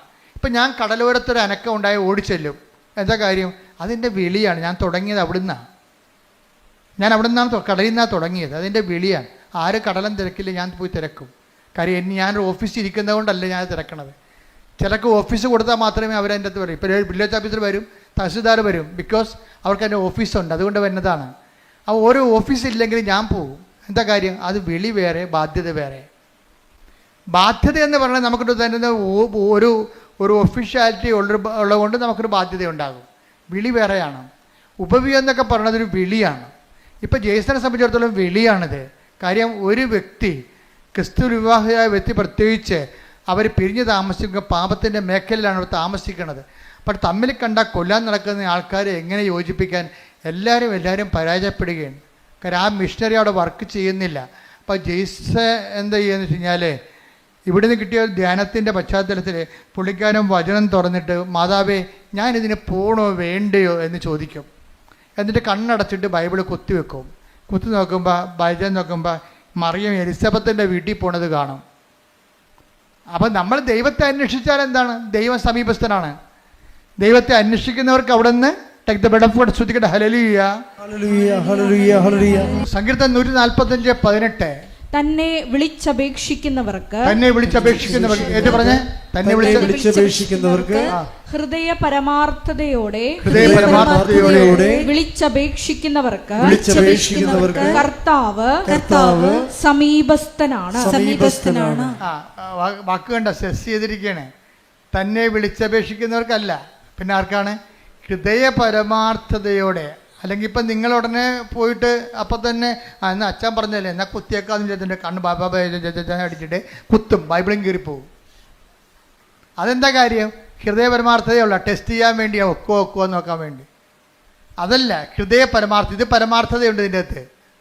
എന്താ പരമാർത്ഥത എന്ന് പറഞ്ഞാൽ എന്താണ്? എന്ത് ചെയ്യണം? ഇയാളെ കൊല്ലാൻ നിൽക്കുകയാണ്, വൈഫിനെ കണ്ടാൽ കൊല്ലാൻ നിൽക്കുകയാണ്. അയാളടുത്ത് വൈഫിനെ കൊണ്ടുവന്ന കൊലപാതകം നടത്തി കഴിഞ്ഞാൽ ഞാൻ ഉത്തരവാദിത്വം പറയണ്ടേ? അപ്പോൾ അത് ദൈവം ആഗ്രഹിക്കുന്നുണ്ടോ എന്ന് ചോദിച്ചിട്ട് വിശ്വാസപ്രമാണം ചൊല്ലിട്ട് ബൈബിള് കൈവെക്കുമ്പോൾ കാണുന്നത് മറിയം എലിസബത്തിൻ്റെ വീട്ടിലോട്ട് പോണതാണ്. അപ്പോൾ മനസ്സിലായി, നേരെ ഈ മനുഷ്യൻ ഈ ഭർത്താവിൻ്റെ അടുത്ത്, കൊല്ലാൻ നിങ്ങളുടെ ഭർത്താവിൻ്റെ അടുത്ത് ചെല്ലും, ചെന്നിട്ട് നേരെ സംസാരിക്കും. കർത്താവിനാൽ അയക്കപ്പെട്ടവനായിട്ട് സംസാരിക്കും. കർത്താവിനാൽ അയക്കപ്പെട്ടവൻ സംസാരിച്ചു കഴിഞ്ഞാൽ ആൾ പെട്ടെന്ന് ഫ്ലാറ്റാകും. പിശാചിൻ്റെ പരിപാടി അതാണല്ല. കർത്താവിനെ കണ്ടു കഴിയുമ്പോൾ അവൻ പതുങ്ങത്തില്ലേ? ചൈതന്യം കാണുമ്പോൾ പതുങ്ങില്ല. അപ്പോൾ ഉടനെ അയാൾ പതുങ്ങി. അയാൾ പറഞ്ഞു എനിക്ക് പ്രശ്നങ്ങളൊന്നുമില്ല, പക്ഷെ ഞങ്ങൾ തമ്മിൽ ഒരിക്കലും യോജിക്കാൻ പറ്റാത്തൊരു അകന്ന് പോയെന്ന് പറയും. അപ്പോൾ ജേസൺ പറയും ഒരു ശരി നിങ്ങൾ എൻ്റെ കൂടെ വാ, ഞാൻ നിങ്ങളെ കൊണ്ടുപോകാമെന്ന് പറയും. അപ്പോൾ അങ്ങനെ കൊണ്ടുപോയി വൈഫിൻ്റെ വീട്ടിൽ കൊണ്ടുപോകും. വൈഫിൻ്റെ വീട്ടിൽ കൊണ്ടുപോയി ഈ ഇത്തരം കൊല്ലാനിരിക്കണ ഭർത്താവിനെ വൈഫിൻ്റെ വീട്ടിൽ നേരത്തെ കൊണ്ടുവരിക. വൈഫിൻ്റെ വീട്ടിലല്ല, മരുമകൻ്റെ വീട്ടിൽ കൊടുക്കുകയാണ്. അപ്പം മരുമകനും മകളും കൂടി പറയും എൻ്റെ അമ്മേനെ തന്നിവിടത്തില്ലേ, അവർ കൊല്ലുമെന്ന് പറയും. അപ്പം ജെയ്സൺ പറയും മാതാവ് പിടിച്ചിട്ടാണ് വരുന്നത്, കൊല്ലട തിന്നട ജീവിക്കുക, അപ്പം അമ്മ ജീവിപ്പിക്കുമെന്ന് പറയും. അപ്പം ആ വിഷയത്തിൽ കൃത്യമായ മറുപടിയാണ് പറയണത്. അല്ലാതെ അങ്ങനെയല്ല ഇങ്ങനെയാണെന്നല്ല പറയണത്, കട്ടാൻഡേറ്റായിട്ടാണ് പറയണത്. മാതാവാണ് ഇത് വിളിച്ചിരിക്കണത്, അതുകൊണ്ട് കൊല്ലാൻ പറ്റത്തില്ല എന്ന് പറയും. ഉടനെ അവർ ഇറങ്ങി വരും. അവരിറങ്ങി വന്നിട്ട് ഇവർ ഒരുമിച്ച് ജീവിക്കും. ഇപ്പം കുറേ നാളായി അവർ ഒരുമിച്ച് ജീവിക്കുകയാണ്. അതാണ് സുവിശേഷ വേല എന്ന് പറയുന്നത്. ഇതാണ് ഒരു ഉടമ്പടിയിലൂടെ ഉണ്ടാകുന്ന സുവിശേഷ വേല. ഇതാണ് ഇപ്പം മനസ്സിലായി. അതായത് ഈ ആഴ്ചയിൽ നടന്ന ഏറ്റവും നല്ല സാക്ഷ്യങ്ങളൊന്നാണ് സാക്ഷ്യത്തിൻ്റെ കാലാവസ്ഥകളുടെ പോക്ക് കണ്ടില്ലേ? അത് തന്നെ ഒരു ധ്യാനമാണ്. അത് ഉടമ്പടി സാക്ഷ്യമെന്ന് ഞാൻ പറയത്തില്ല, ഈശൻ നടത്തിയ ഒരു ഉടമ്പടി ധ്യാനമാണ്. കാര്യം ഓരോ സെക്ഷനിലും വളരെ ധ്യാനിപ്പിക്കണം നമുക്ക് തോന്നത്തില്ല, പക്ഷെ ധ്യാനം കൂടി ഇഫക്റ്റ് നമുക്കുണ്ടാകും. ഇന്ന് അപ്പ് ചെയ്തുകൊണ്ട് നിങ്ങൾ കണ്ടേക്കണത് ധ്യാനിപ്പിക്കണം നമുക്ക് തോന്നത്തില്ല, പക്ഷെ നമുക്കൊരു ധ്യാനം കൂടിയ കത്താർസിസ് ഉണ്ടാകും, ഒരു സ്പിരിച്വൽ കത്താർസിസ്. കാര്യം ഇതൊക്കെ ഇങ്ങനെയാണെന്നും ഇങ്ങനെയാണ് ദൈവം പ്രവർത്തിക്കണമെന്നുണ്ടെങ്കിലും, അതായത് ഉടമ്പടിയുടെ ഏറ്റവും ഉത്തമമായ ഒരു ഉദാഹരണമാണ് ഈ സാക്ഷ്യം എന്ന് പറയുന്നത്. കാര്യം അത്രയ്ക്ക് സുന്ദരമായ രീതിയിലാണ് അദ്ദേഹം ഓരോ കാര്യങ്ങളും പറയണത്. എന്ന് വെച്ച് കഴിഞ്ഞാൽ ഈ വിഷയത്തിൽ അദ്ദേഹത്തിന് ഇൻ്റർവ്യൂ പാസ്സായി കഴിഞ്ഞപ്പോൾ, അദ്ദേഹത്തിന് വിസ വന്നു കഴിഞ്ഞപ്പോൾ വൈഫിൻ്റെ കാര്യം സക്സസ്സായി. കുറേ നാളായിട്ട് പെൻഡിങ്ങിൽ കിടന്ന വൈഫിൻ്റെ ജോലി സെറ്റായി. കണ്ടു നോക്കിയേ. അപ്പോൾ അദ്ദേഹം പറയുന്നൊരു വാക്കുണ്ട്, എന്താ പറയണമെന്ന് അറിയാവോ? വൈഫിൻ്റെ കാര്യം ആദ്യം സെറ്റാകാതിരുന്നതിൻ്റെ കാരണം ആ ഉടമ്പടി കാശും കളഞ്ഞു പോയതെല്ലാം എന്താണ്? എന്നെക്കൂടി വിശുദ്ധീകരിക്കാൻ ദൈവം ആഗ്രഹിച്ച കൊണ്ടാണ് ആദ്യത്തെ കാര്യങ്ങൾ നടക്കാതെ പോയെന്ന്. എന്തൊരു ജ്ഞാനമാണ്. ശ്രദ്ധിക്കട്ടെ. ഹല്ലേലൂയ ഹല്ലേലൂയ ഹല്ലേലൂയ ഹല്ലേലൂയ. കുടുംബത്തെ മുഴുവൻ വിശുദ്ധീകരിക്കുന്ന നൽകിയതിന് പിതാവായ ദൈവത്തിന് നന്ദി പറയുന്നു. ഹല്ലേലൂയ.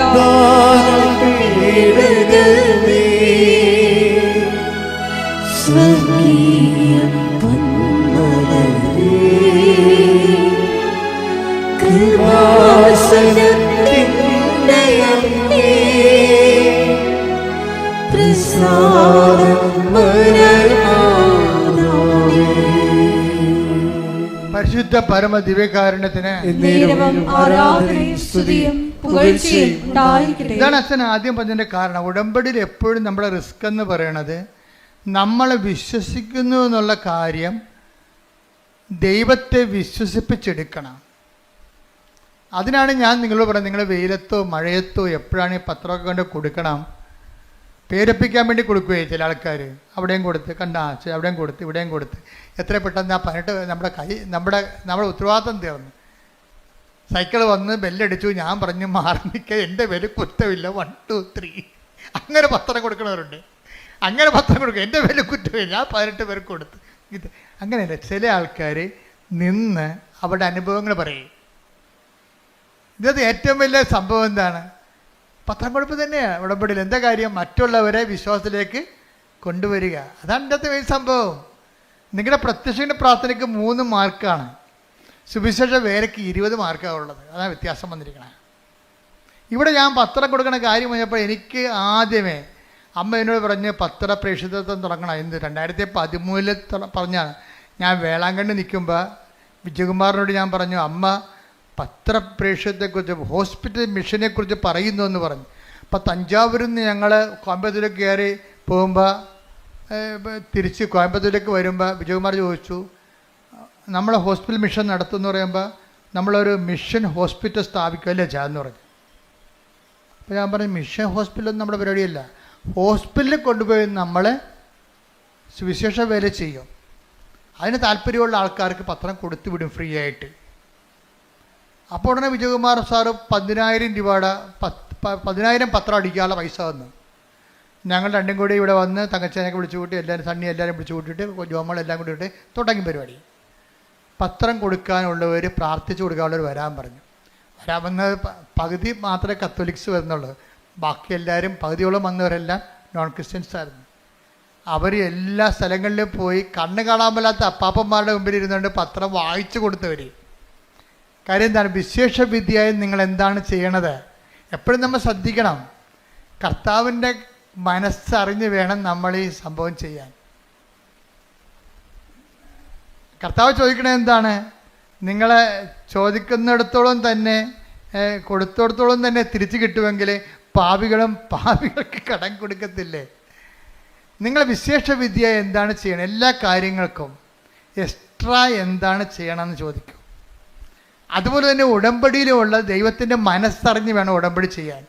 എക്സ്ട്രാ എന്താണ് ചെയ്യണത്? ഇവിടുന്ന് പറയണ കാര്യങ്ങളല്ല.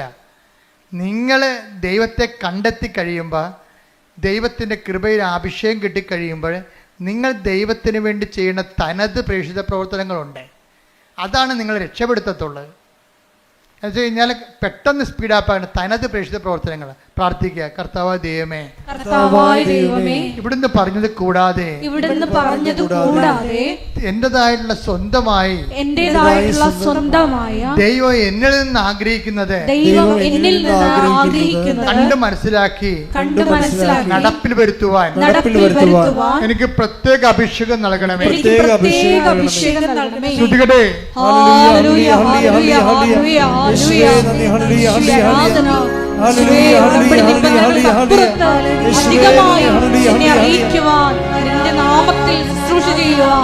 ആരാധനയിലൂടെ ഞങ്ങൾ അഭിഷേകം ചെയ്യണമേ. ഹല്ലേലൂയ. ഉടമ്പടി ഒരു ദൈവരാജ്യത്തിലെ വിരുന്ന് പോലെയാണ്.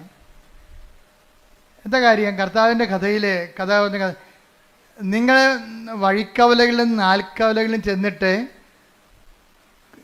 കൊള്ളാവുന്നവരെയും കൊള്ളരുതാത്തവരെയും ഒക്കെ വിരുന്നിന് വിളിക്കാൻ പറഞ്ഞിരിക്കുകയാണ്. ദൈവത്തിൻ്റെ തിരുസന്നിധിയിൽ കൊള്ളരുതാത്ത, ഇപ്പം ജെയ്സൺ തന്നെ ആദ്യകാല ജീവിതങ്ങളും മോശം ജീവിതമല്ല. ഞാൻ മോശം ചെയ്തതെന്ന് വെച്ച് കഴിഞ്ഞാൽ 5 പള്ളിയുണ്ട് അങ്ങക്ക് ചുറ്റും. ഒറ്റപ്പള്ളിയിലും പോയി കുർബാന കാണത്തില്ല, മുഴുവൻ കാണത്തില്ല. അതല്ലേ മോശം ജീവിതം എന്ന് പറയണത്. അപ്പോൾ കൊള്ളാവുന്നവരെയും കൊള്ളരുതാത്തവരെയും ഒക്കെ take the word of God. Mathai 22:9-10. അതിനാൽ നിങ്ങൾ വഴിക്കവലകളിൽ ചെന്ന് അവിടെ കണ്ടെത്തുന്നവരെ എല്ലാം വിവാഹ വിരുന്നിന് ക്ഷണിക്കുവിൻ. ആ ഭൃത്യന്മാർ നിരത്തുകളിൽ ചെന്ന് ദുഷ്ടരും ശിഷ്ടരും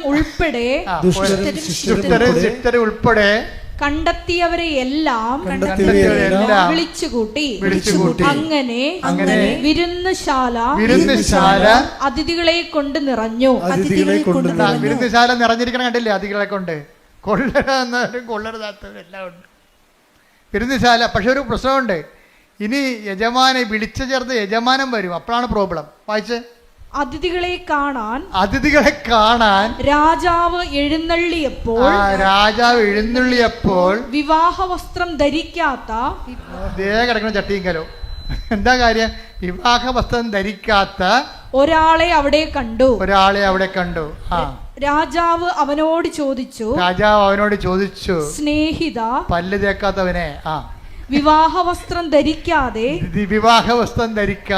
നീ ഇവിടെ പ്രവേശിച്ചത് എങ്ങനെ? അവൻ മൗനം അവലംബിച്ചു, മിണ്ടിയില്ല. അപ്പൊ അതിന്റെ കാര്യം 5-8-10 കേസുണ്ട്. 5-8-10 കേസുണ്ട്. പക്ഷെ ഒരു പ്രശ്നമുണ്ട്. ഇതിൽ നിന്ന് തൽക്കാലം കേസിലും ജാമ്യത്തിനായിട്ട് ഉടമ്പടി ചെയ്തിരിക്കണത്. പക്ഷെ മനസ്സിരിപ്പ് എന്താണ്? ജാമ്യം കിട്ടിയാലും അവരുടെ ആയിട്ട് പണി കൊടുക്കുമെന്ന്. അതല്ലേ? അതാണ് പ്രശ്നം. കൊള്ളരാവുന്നവരെയും കൊള്ളരുതാത്തവരെയും വിളിച്ചിരിക്കുകയാണ്. നിങ്ങളാരും തെറ്റിദ്ധരിക്കൊന്നും വേണ്ട. നിങ്ങൾ നിങ്ങളുടെ തെറ്റിൽ നിലനിൽക്കാൻ തീരുമാനിച്ചെങ്കിലേ അടുത്ത ഭാഗം വായിച്ചേ. അപ്പോൾ രാജാവ് പരിചാരകന്മാരോട് പറഞ്ഞു. ആരോട്? എന്താ? സ്നേഹിത, വിവാഹ വസ്ത്രം എവിടെയെന്ന്. എന്താ കാര്യം? കൃപയാണ് വിവാഹ വസ്ത്രം. ആദ്യം കൃപ നഷ്ടപ്പെട്ട കക്ഷികളാണ് ഇല കൊണ്ട് തുണി ഉണ്ടാക്കി, അത്തി ഇല കൊണ്ട് തുണി ഉണ്ടാക്കി ജീവിച്ചിട്ട് അവസാനം ദൈവം ഗെറ്റ് ഔട്ട് അടിച്ചത്. അടുത്ത ഗെറ്റ് ഔട്ട് അടി തന്നെ കണ്ടില്ലേ? ആദ്യം ആദ്യത്തിനും ഗെറ്റ് ഔട്ട് അടിച്ചില്ലേ? എന്താ കാര്യം?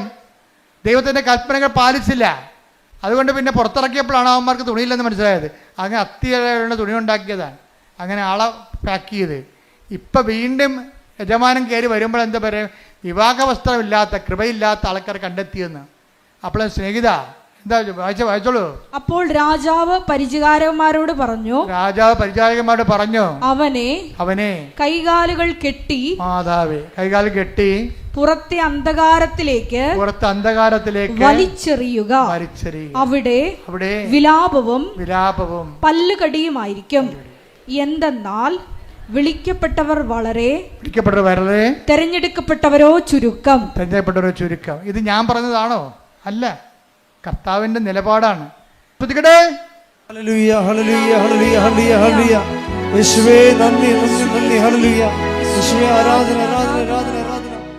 ഉടമ്പടി എന്ന് പറയുന്നത് നമ്മളൊരു ഉടുപ്പ് കൊണ്ടുവന്ന് വാഷിംഗ് മെഷീനിലിട്ടിട്ട് സ്വിച്ച് ഓൺ ചെയ്തിട്ട് അവിടുന്ന് അലക്കി തേച്ച് വന്ന പോലെ നിങ്ങൾ റെഡിമെയ്ഡായിട്ട് പെട്ടെന്ന് ഇങ്ങനെ വരണമെന്നല്ല.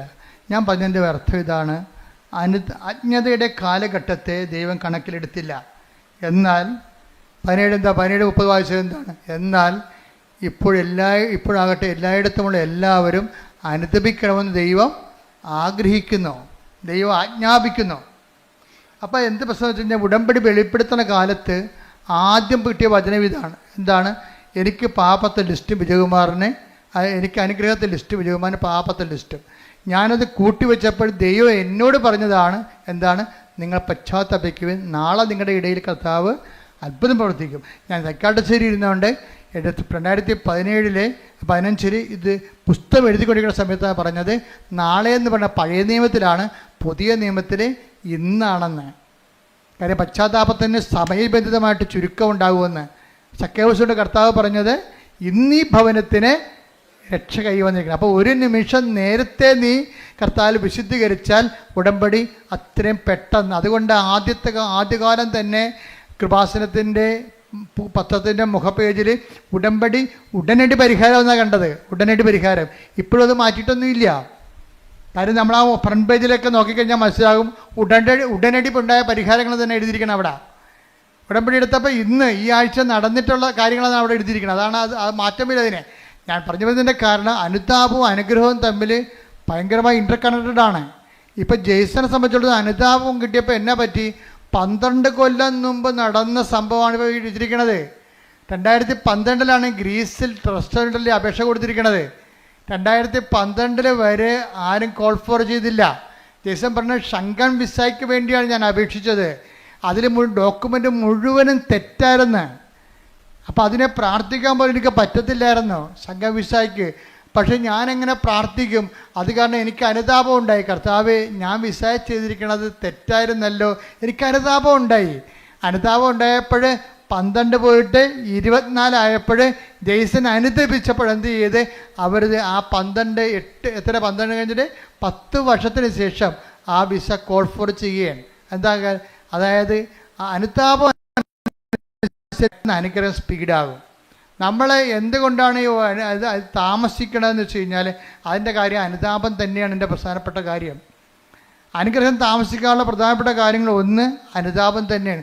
നിലപാട്, സംസാരം, ചെയ്തികൾ, ശീലങ്ങൾ, അതുപോലെ എല്ലാം നിലപാടുകളെല്ലാം. പിന്നെ ദൈവത്തിന് പ്രയോജനമുള്ള വ്യക്തികളായിട്ട് മാറണം. കാരണം നിങ്ങൾ എന്ത് ചെയ്തു എന്നുള്ളതല്ല, you have done it with what disposition. നിങ്ങൾ എന്ത് മനോഭാവത്തില്ലേ? അതുകൊണ്ടാണ് ആ വിധവയുടെ ചിലിക്കാശെടുത്ത് ശ്രുതികട്ടെ ഹല്ലേലൂയ ഹല്ലേലൂയ ഹല്ലേലൂയ ഹല്ലേലൂയ. യേശുവേ നന്ദി. ഹല്ലേലൂയ ഹല്ലേലൂയ ഹല്ലേലൂയ. യേശുവേ ആരാധന ആരാധന ആരാധന ആരാധന. യേശുവേ നന്ദി. മഹത്വം മഹത്വം മഹത്വം. ഹല്ലേലൂയ ഹല്ലേലൂയ ഹല്ലേലൂയ. ലൂക്ക 21:2. ലൂക്ക 21:2. ദരിദ്രയായ ഒരു വിധവ, ദരിദ്രയായ വിധവ 2 ചെമ്പുതൊട്ടുകൾ ഇടുന്നത് 2 ചെമ്പുതൊട്ടുകൾ ഇടുന്നത് അവൻ കണ്ടു. അവൻ പറഞ്ഞു, ദരിദ്രയായ ഈ വിധവ മറ്റെല്ലാവരെയും കൂടുതൽ നിക്ഷേപിച്ചിരിക്കുന്നു എന്ന് സത്യമായി ഞാൻ നിങ്ങളോട് പറയുന്നു. അപ്പൊ അച്ഛൻ നേരത്തെ പറഞ്ഞില്ലേ, ദൈവത്തെ വിശ്വസിക്കുന്നതല്ല വിഷയം, ദൈവത്തെ കൊണ്ട് വിശ്വസിപ്പിച്ചെടുക്കുന്നതിലാണ് വിഷയം. അതാ റിസ്ക്. ഇപ്പം മറ്റെല്ലാവരെയും കാളെന്ന് പറഞ്ഞില്ലേ, ചാക്ക് കണക്കിന് ചില്ലിക്കാശ് പണ്ടാരത്തെ തള്ളിയ ആൾക്കാരുണ്ട്. അവരെ ദൈവം വിശ്വസിക്കണില്ല. അതാ ഒരു ഉപജീവനത്തിനുള്ള വക മാത്രം ഉണ്ടായിരുന്ന ആളാണ് ഇട്ടിരിക്കണത്. അതിലാണ് ദൈവം വിശ്വസിക്കണത്. വാട്ട് ഡിസ്പോസിഷൻ, നമ്മുടെ മനസ്സിലിരിപ്പ് എന്താണെന്ന് കഴിഞ്ഞ ഒരു 6 മാസം മുമ്പ് ഒരു സാക്ഷ്യം ഞാൻ കണ്ടായിരുന്നു. അതായത് കാല് പഴുത്തിരിക്കുകയാണ്. കാല് പഴുത്തിട്ട് ആ പഴുത്ത കാലും വെച്ചുകൊണ്ട് തൊത്തിയും മുടന്തിയും പോയി പത്രം കൊടുത്തുകൊണ്ടിരിക്കണേ. അത് എല്ലാ വീട്ടിലും ഇങ്ങനെ ഈച്ച വാർത്ത് കർത്താവിനെ കുറിച്ച് സംസാരിച്ചുകൊണ്ടിരിക്കും. അതാണ് വിശേഷവിധിയായി നിങ്ങൾ എന്താണ് ചെയ്യണത്? അവിടെ സാക്ഷ്യം കേൾക്കണം. എൻ്റെ ദൈവപൈതലേ, കർത്താവ് നിൻ്റെ ഡിസ്പോസിഷൻ കറക്റ്റാണെങ്കിലേ, നീ ആത്മാർത്ഥമാണ് ദൈവത്തെ സ്നേഹിക്കണം, ദൈവത്തിന് ഒരു നിമിഷം വിശ്വസിക്കാൻ കഴിഞ്ഞാൽ അപ്പക്കത്ത് ഉടമ്പടി. എന്താ കാര്യം വെച്ച് കഴിഞ്ഞാൽ നീ സത്യസന്ധയാണ്, ദൈവത്തെ മനസ്സിലാകും. ഉടമ്പടി വിശ്വാസത്തെക്കാളുപരി വിശ്വസ്തയുടെ പദ്ധതിയാണ്. കൈയടിക്കട്ടെ, ശ്രുതിക്കട്ടെ.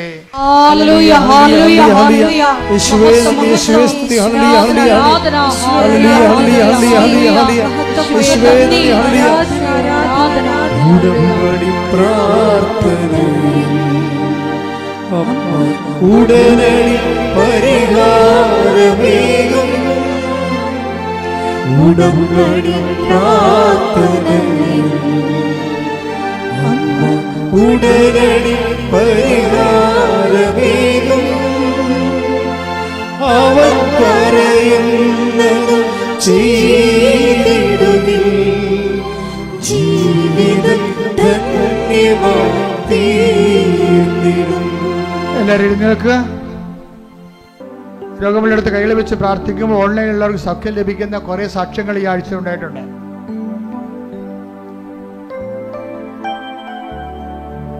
അച്ഛൻ പ്രാർത്ഥിച്ചുകൊണ്ടേയിരിക്കും. നമ്മൾ കർത്താവിൻ്റെ വചനം കേട്ട് വിശുദ്ധീകരിച്ചും ശക്തീകരിച്ചും ഇരിക്കുന്ന ദൈവാഭിഷേകത്തിൻ്റെ സമയമാണ്. അതുകൊണ്ട് നിങ്ങൾ രോഗമുള്ളടത്തേക്ക് കൈകൾ മാറ്റിക്കൊണ്ടേയിരിക്കണം, മാറ്റി പ്രാർത്ഥിച്ചുകൊണ്ടേയിരിക്കണം.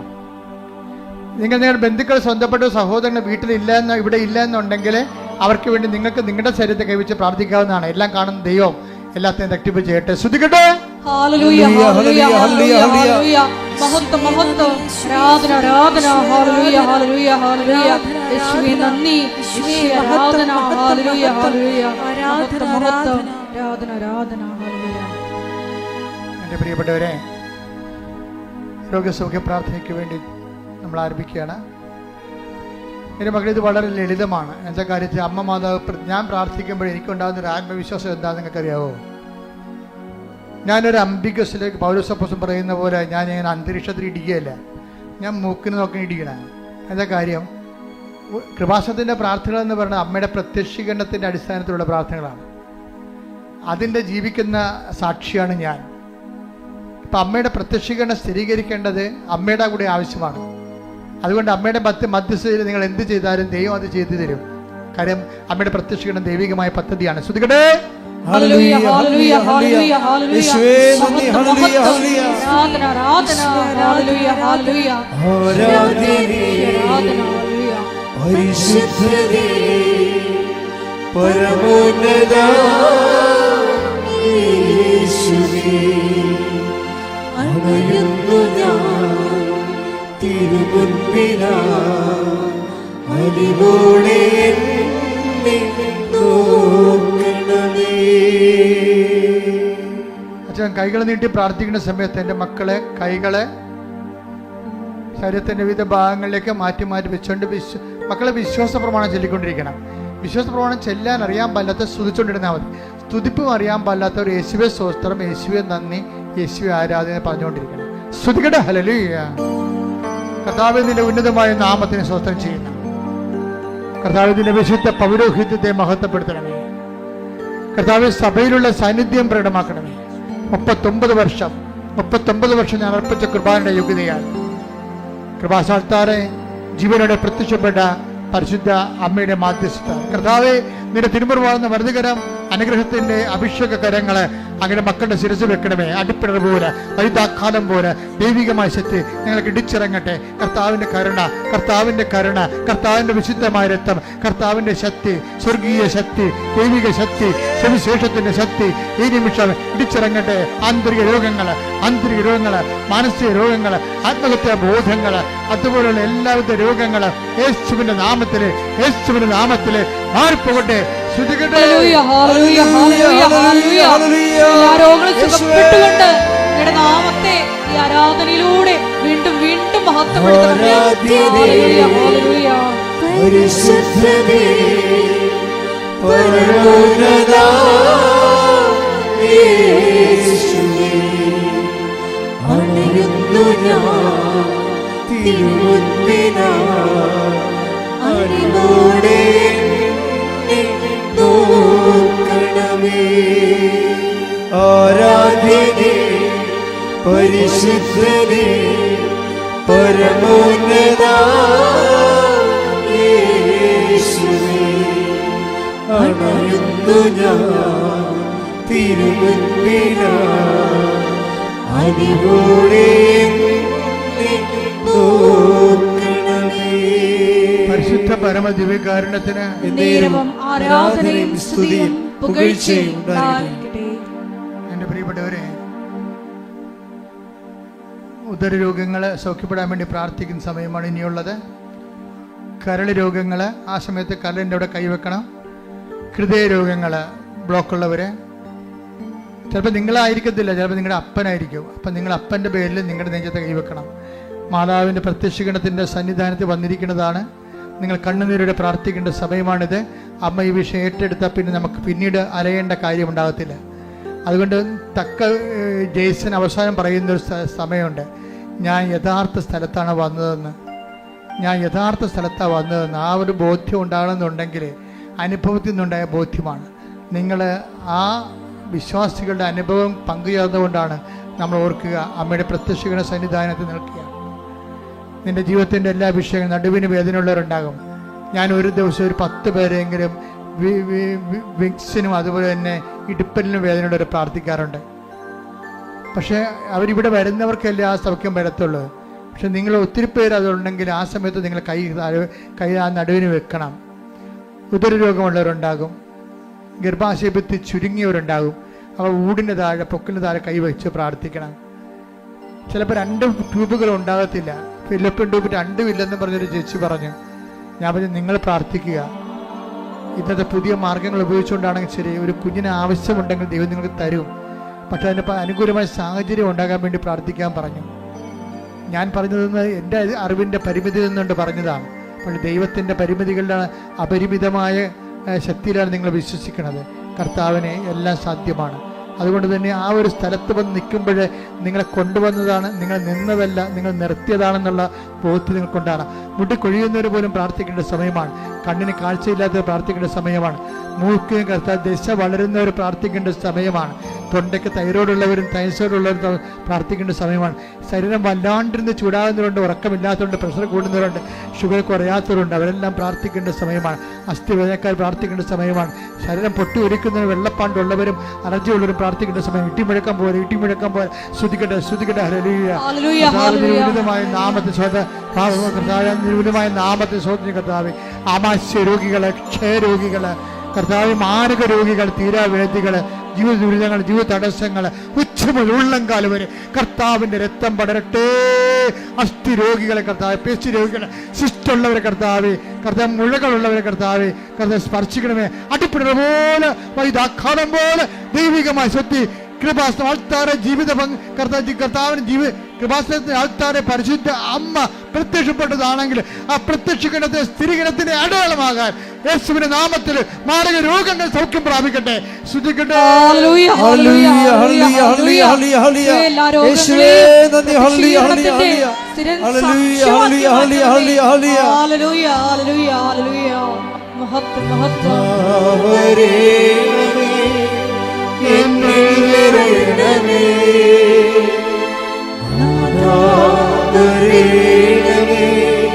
സൗഖ്യം നൽകണമേ,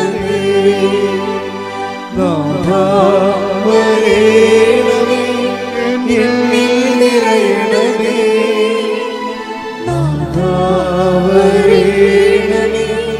സൗഖ്യം നൽകണമേ.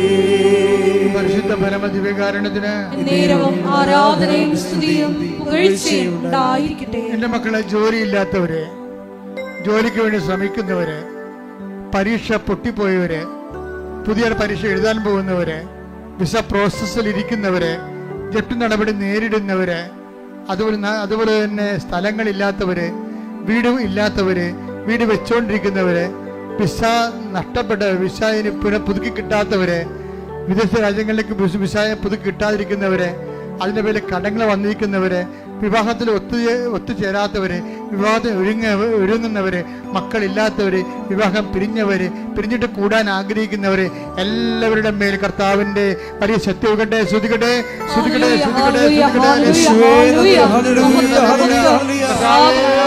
കർത്താവേ, നിന്റെ വിശുദ്ധ പൗരോഹിത്യത്തെ മഹത്വപ്പെടുത്തണമേ.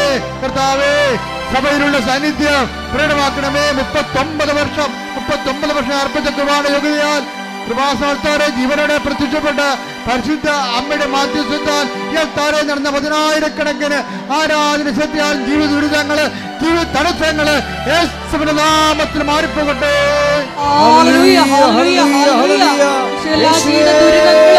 തടസ്സങ്ങളും നീങ്ങിപ്പോയിക്കൊണ്ട് നിങ്ങളുടെ നാമത്തെ ആരാധനയിലൂടെ വീണ്ടും മഹത്വപ്പെടുത്തണമേ. ആരാധന പിതാവേ, നന്ദി. സൗഖ്യം നൽകണമേ,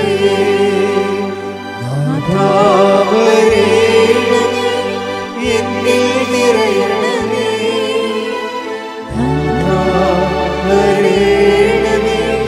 സൗഖ്യം നൽകണമേ. എല്ലാവരും മുട്ടേ നിൽക്കുക. മൗനമായി പ്രാർത്ഥിക്കേണ്ട സമയമാണ്. അച്ഛൻ വിട്ടുപോയ വിഷയങ്ങൾക്ക് വേണ്ടി പ്രാർത്ഥിക്കേണ്ട സമയമാണിത്.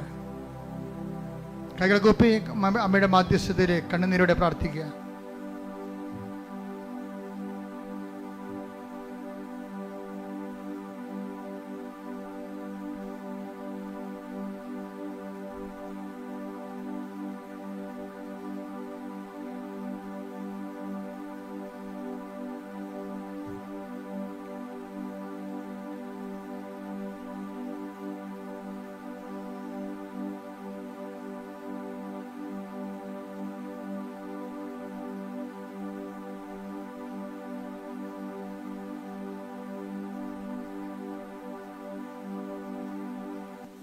അറിയിപ്പുകൾ. ഒന്നാമത്തെ അറിയിപ്പ് നിങ്ങൾക്ക് രാവിലെ പറഞ്ഞതാണ്, ഇപ്പോഴും വീണ്ടും പറയുകയാണ്. അതായത്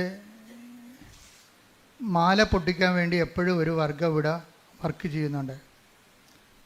ഏത് രാജ്യത്തു നിന്നും എന്നതാണ്, പക്ഷെ അവർ സംഘടിതരായിട്ടാണ് വരണത്. പലരുടെയും മാല പോകുന്നുണ്ട്. അപ്പം നിങ്ങൾ പരമാവധി കൃപാസനത്തിൽ സ്വർണ്ണം ഇട്ടുകൊണ്ട് വരരുത്. വരികയാണെങ്കിൽ നിങ്ങൾ സൂക്ഷിക്കണം.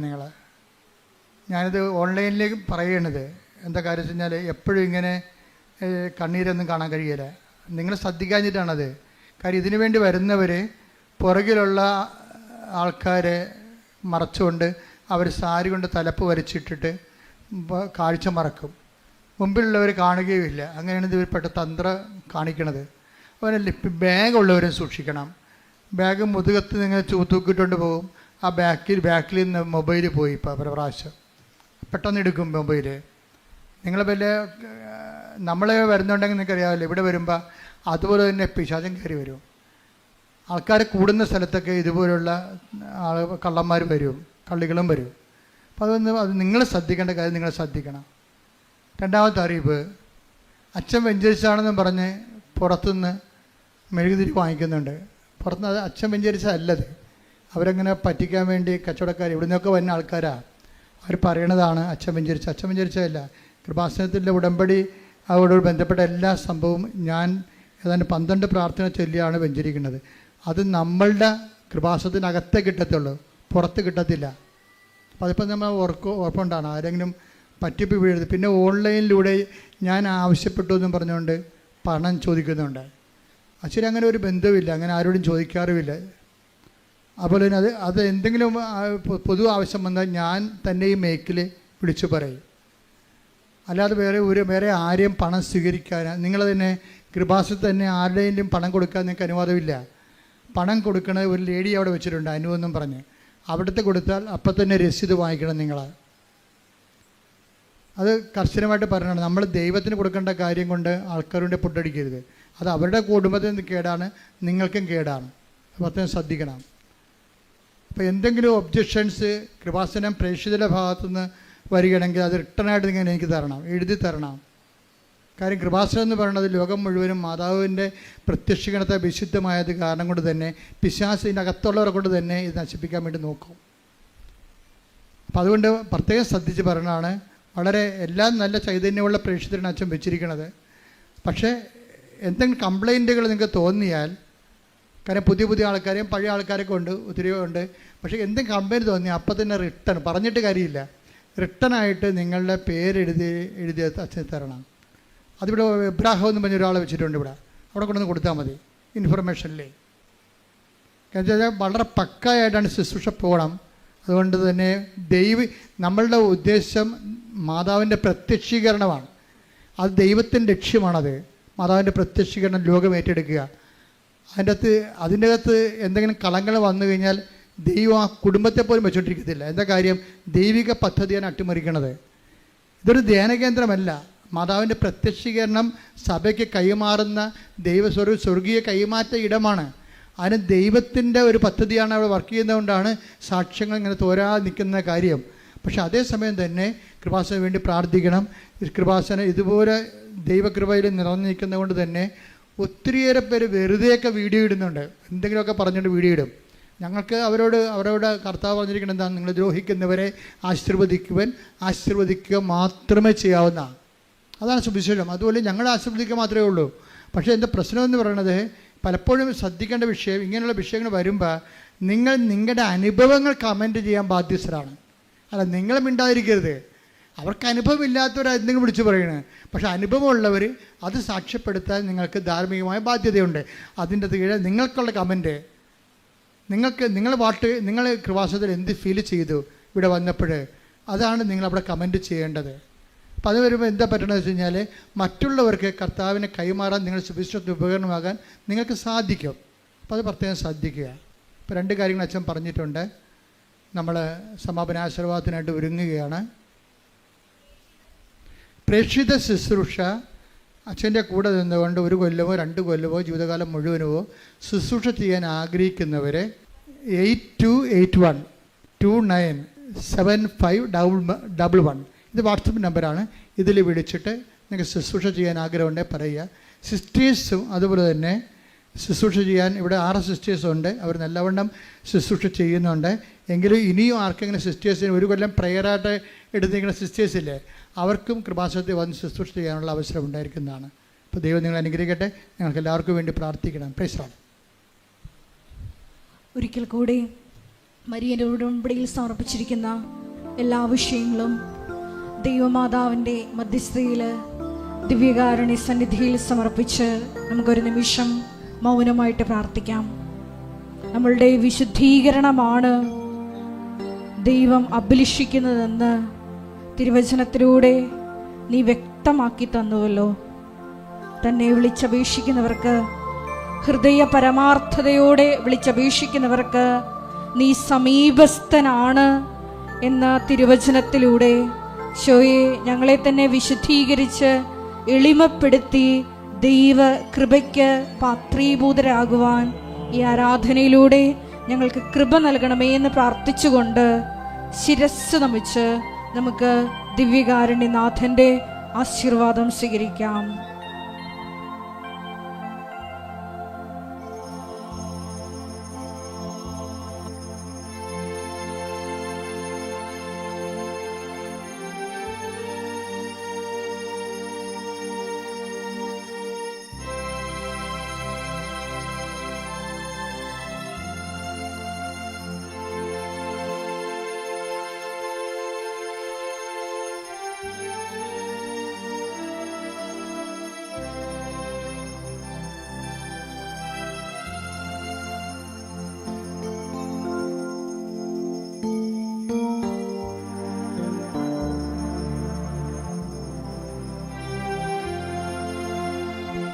പരിശുദ്ധ പരമ ദിവ്യകാരുണ്യമേ, എന്നുമെന്നും അങ്ങേയ്ക്കാരാധന. പരിശുദ്ധ പരമ ദിവ്യകാരുണ്യമേ,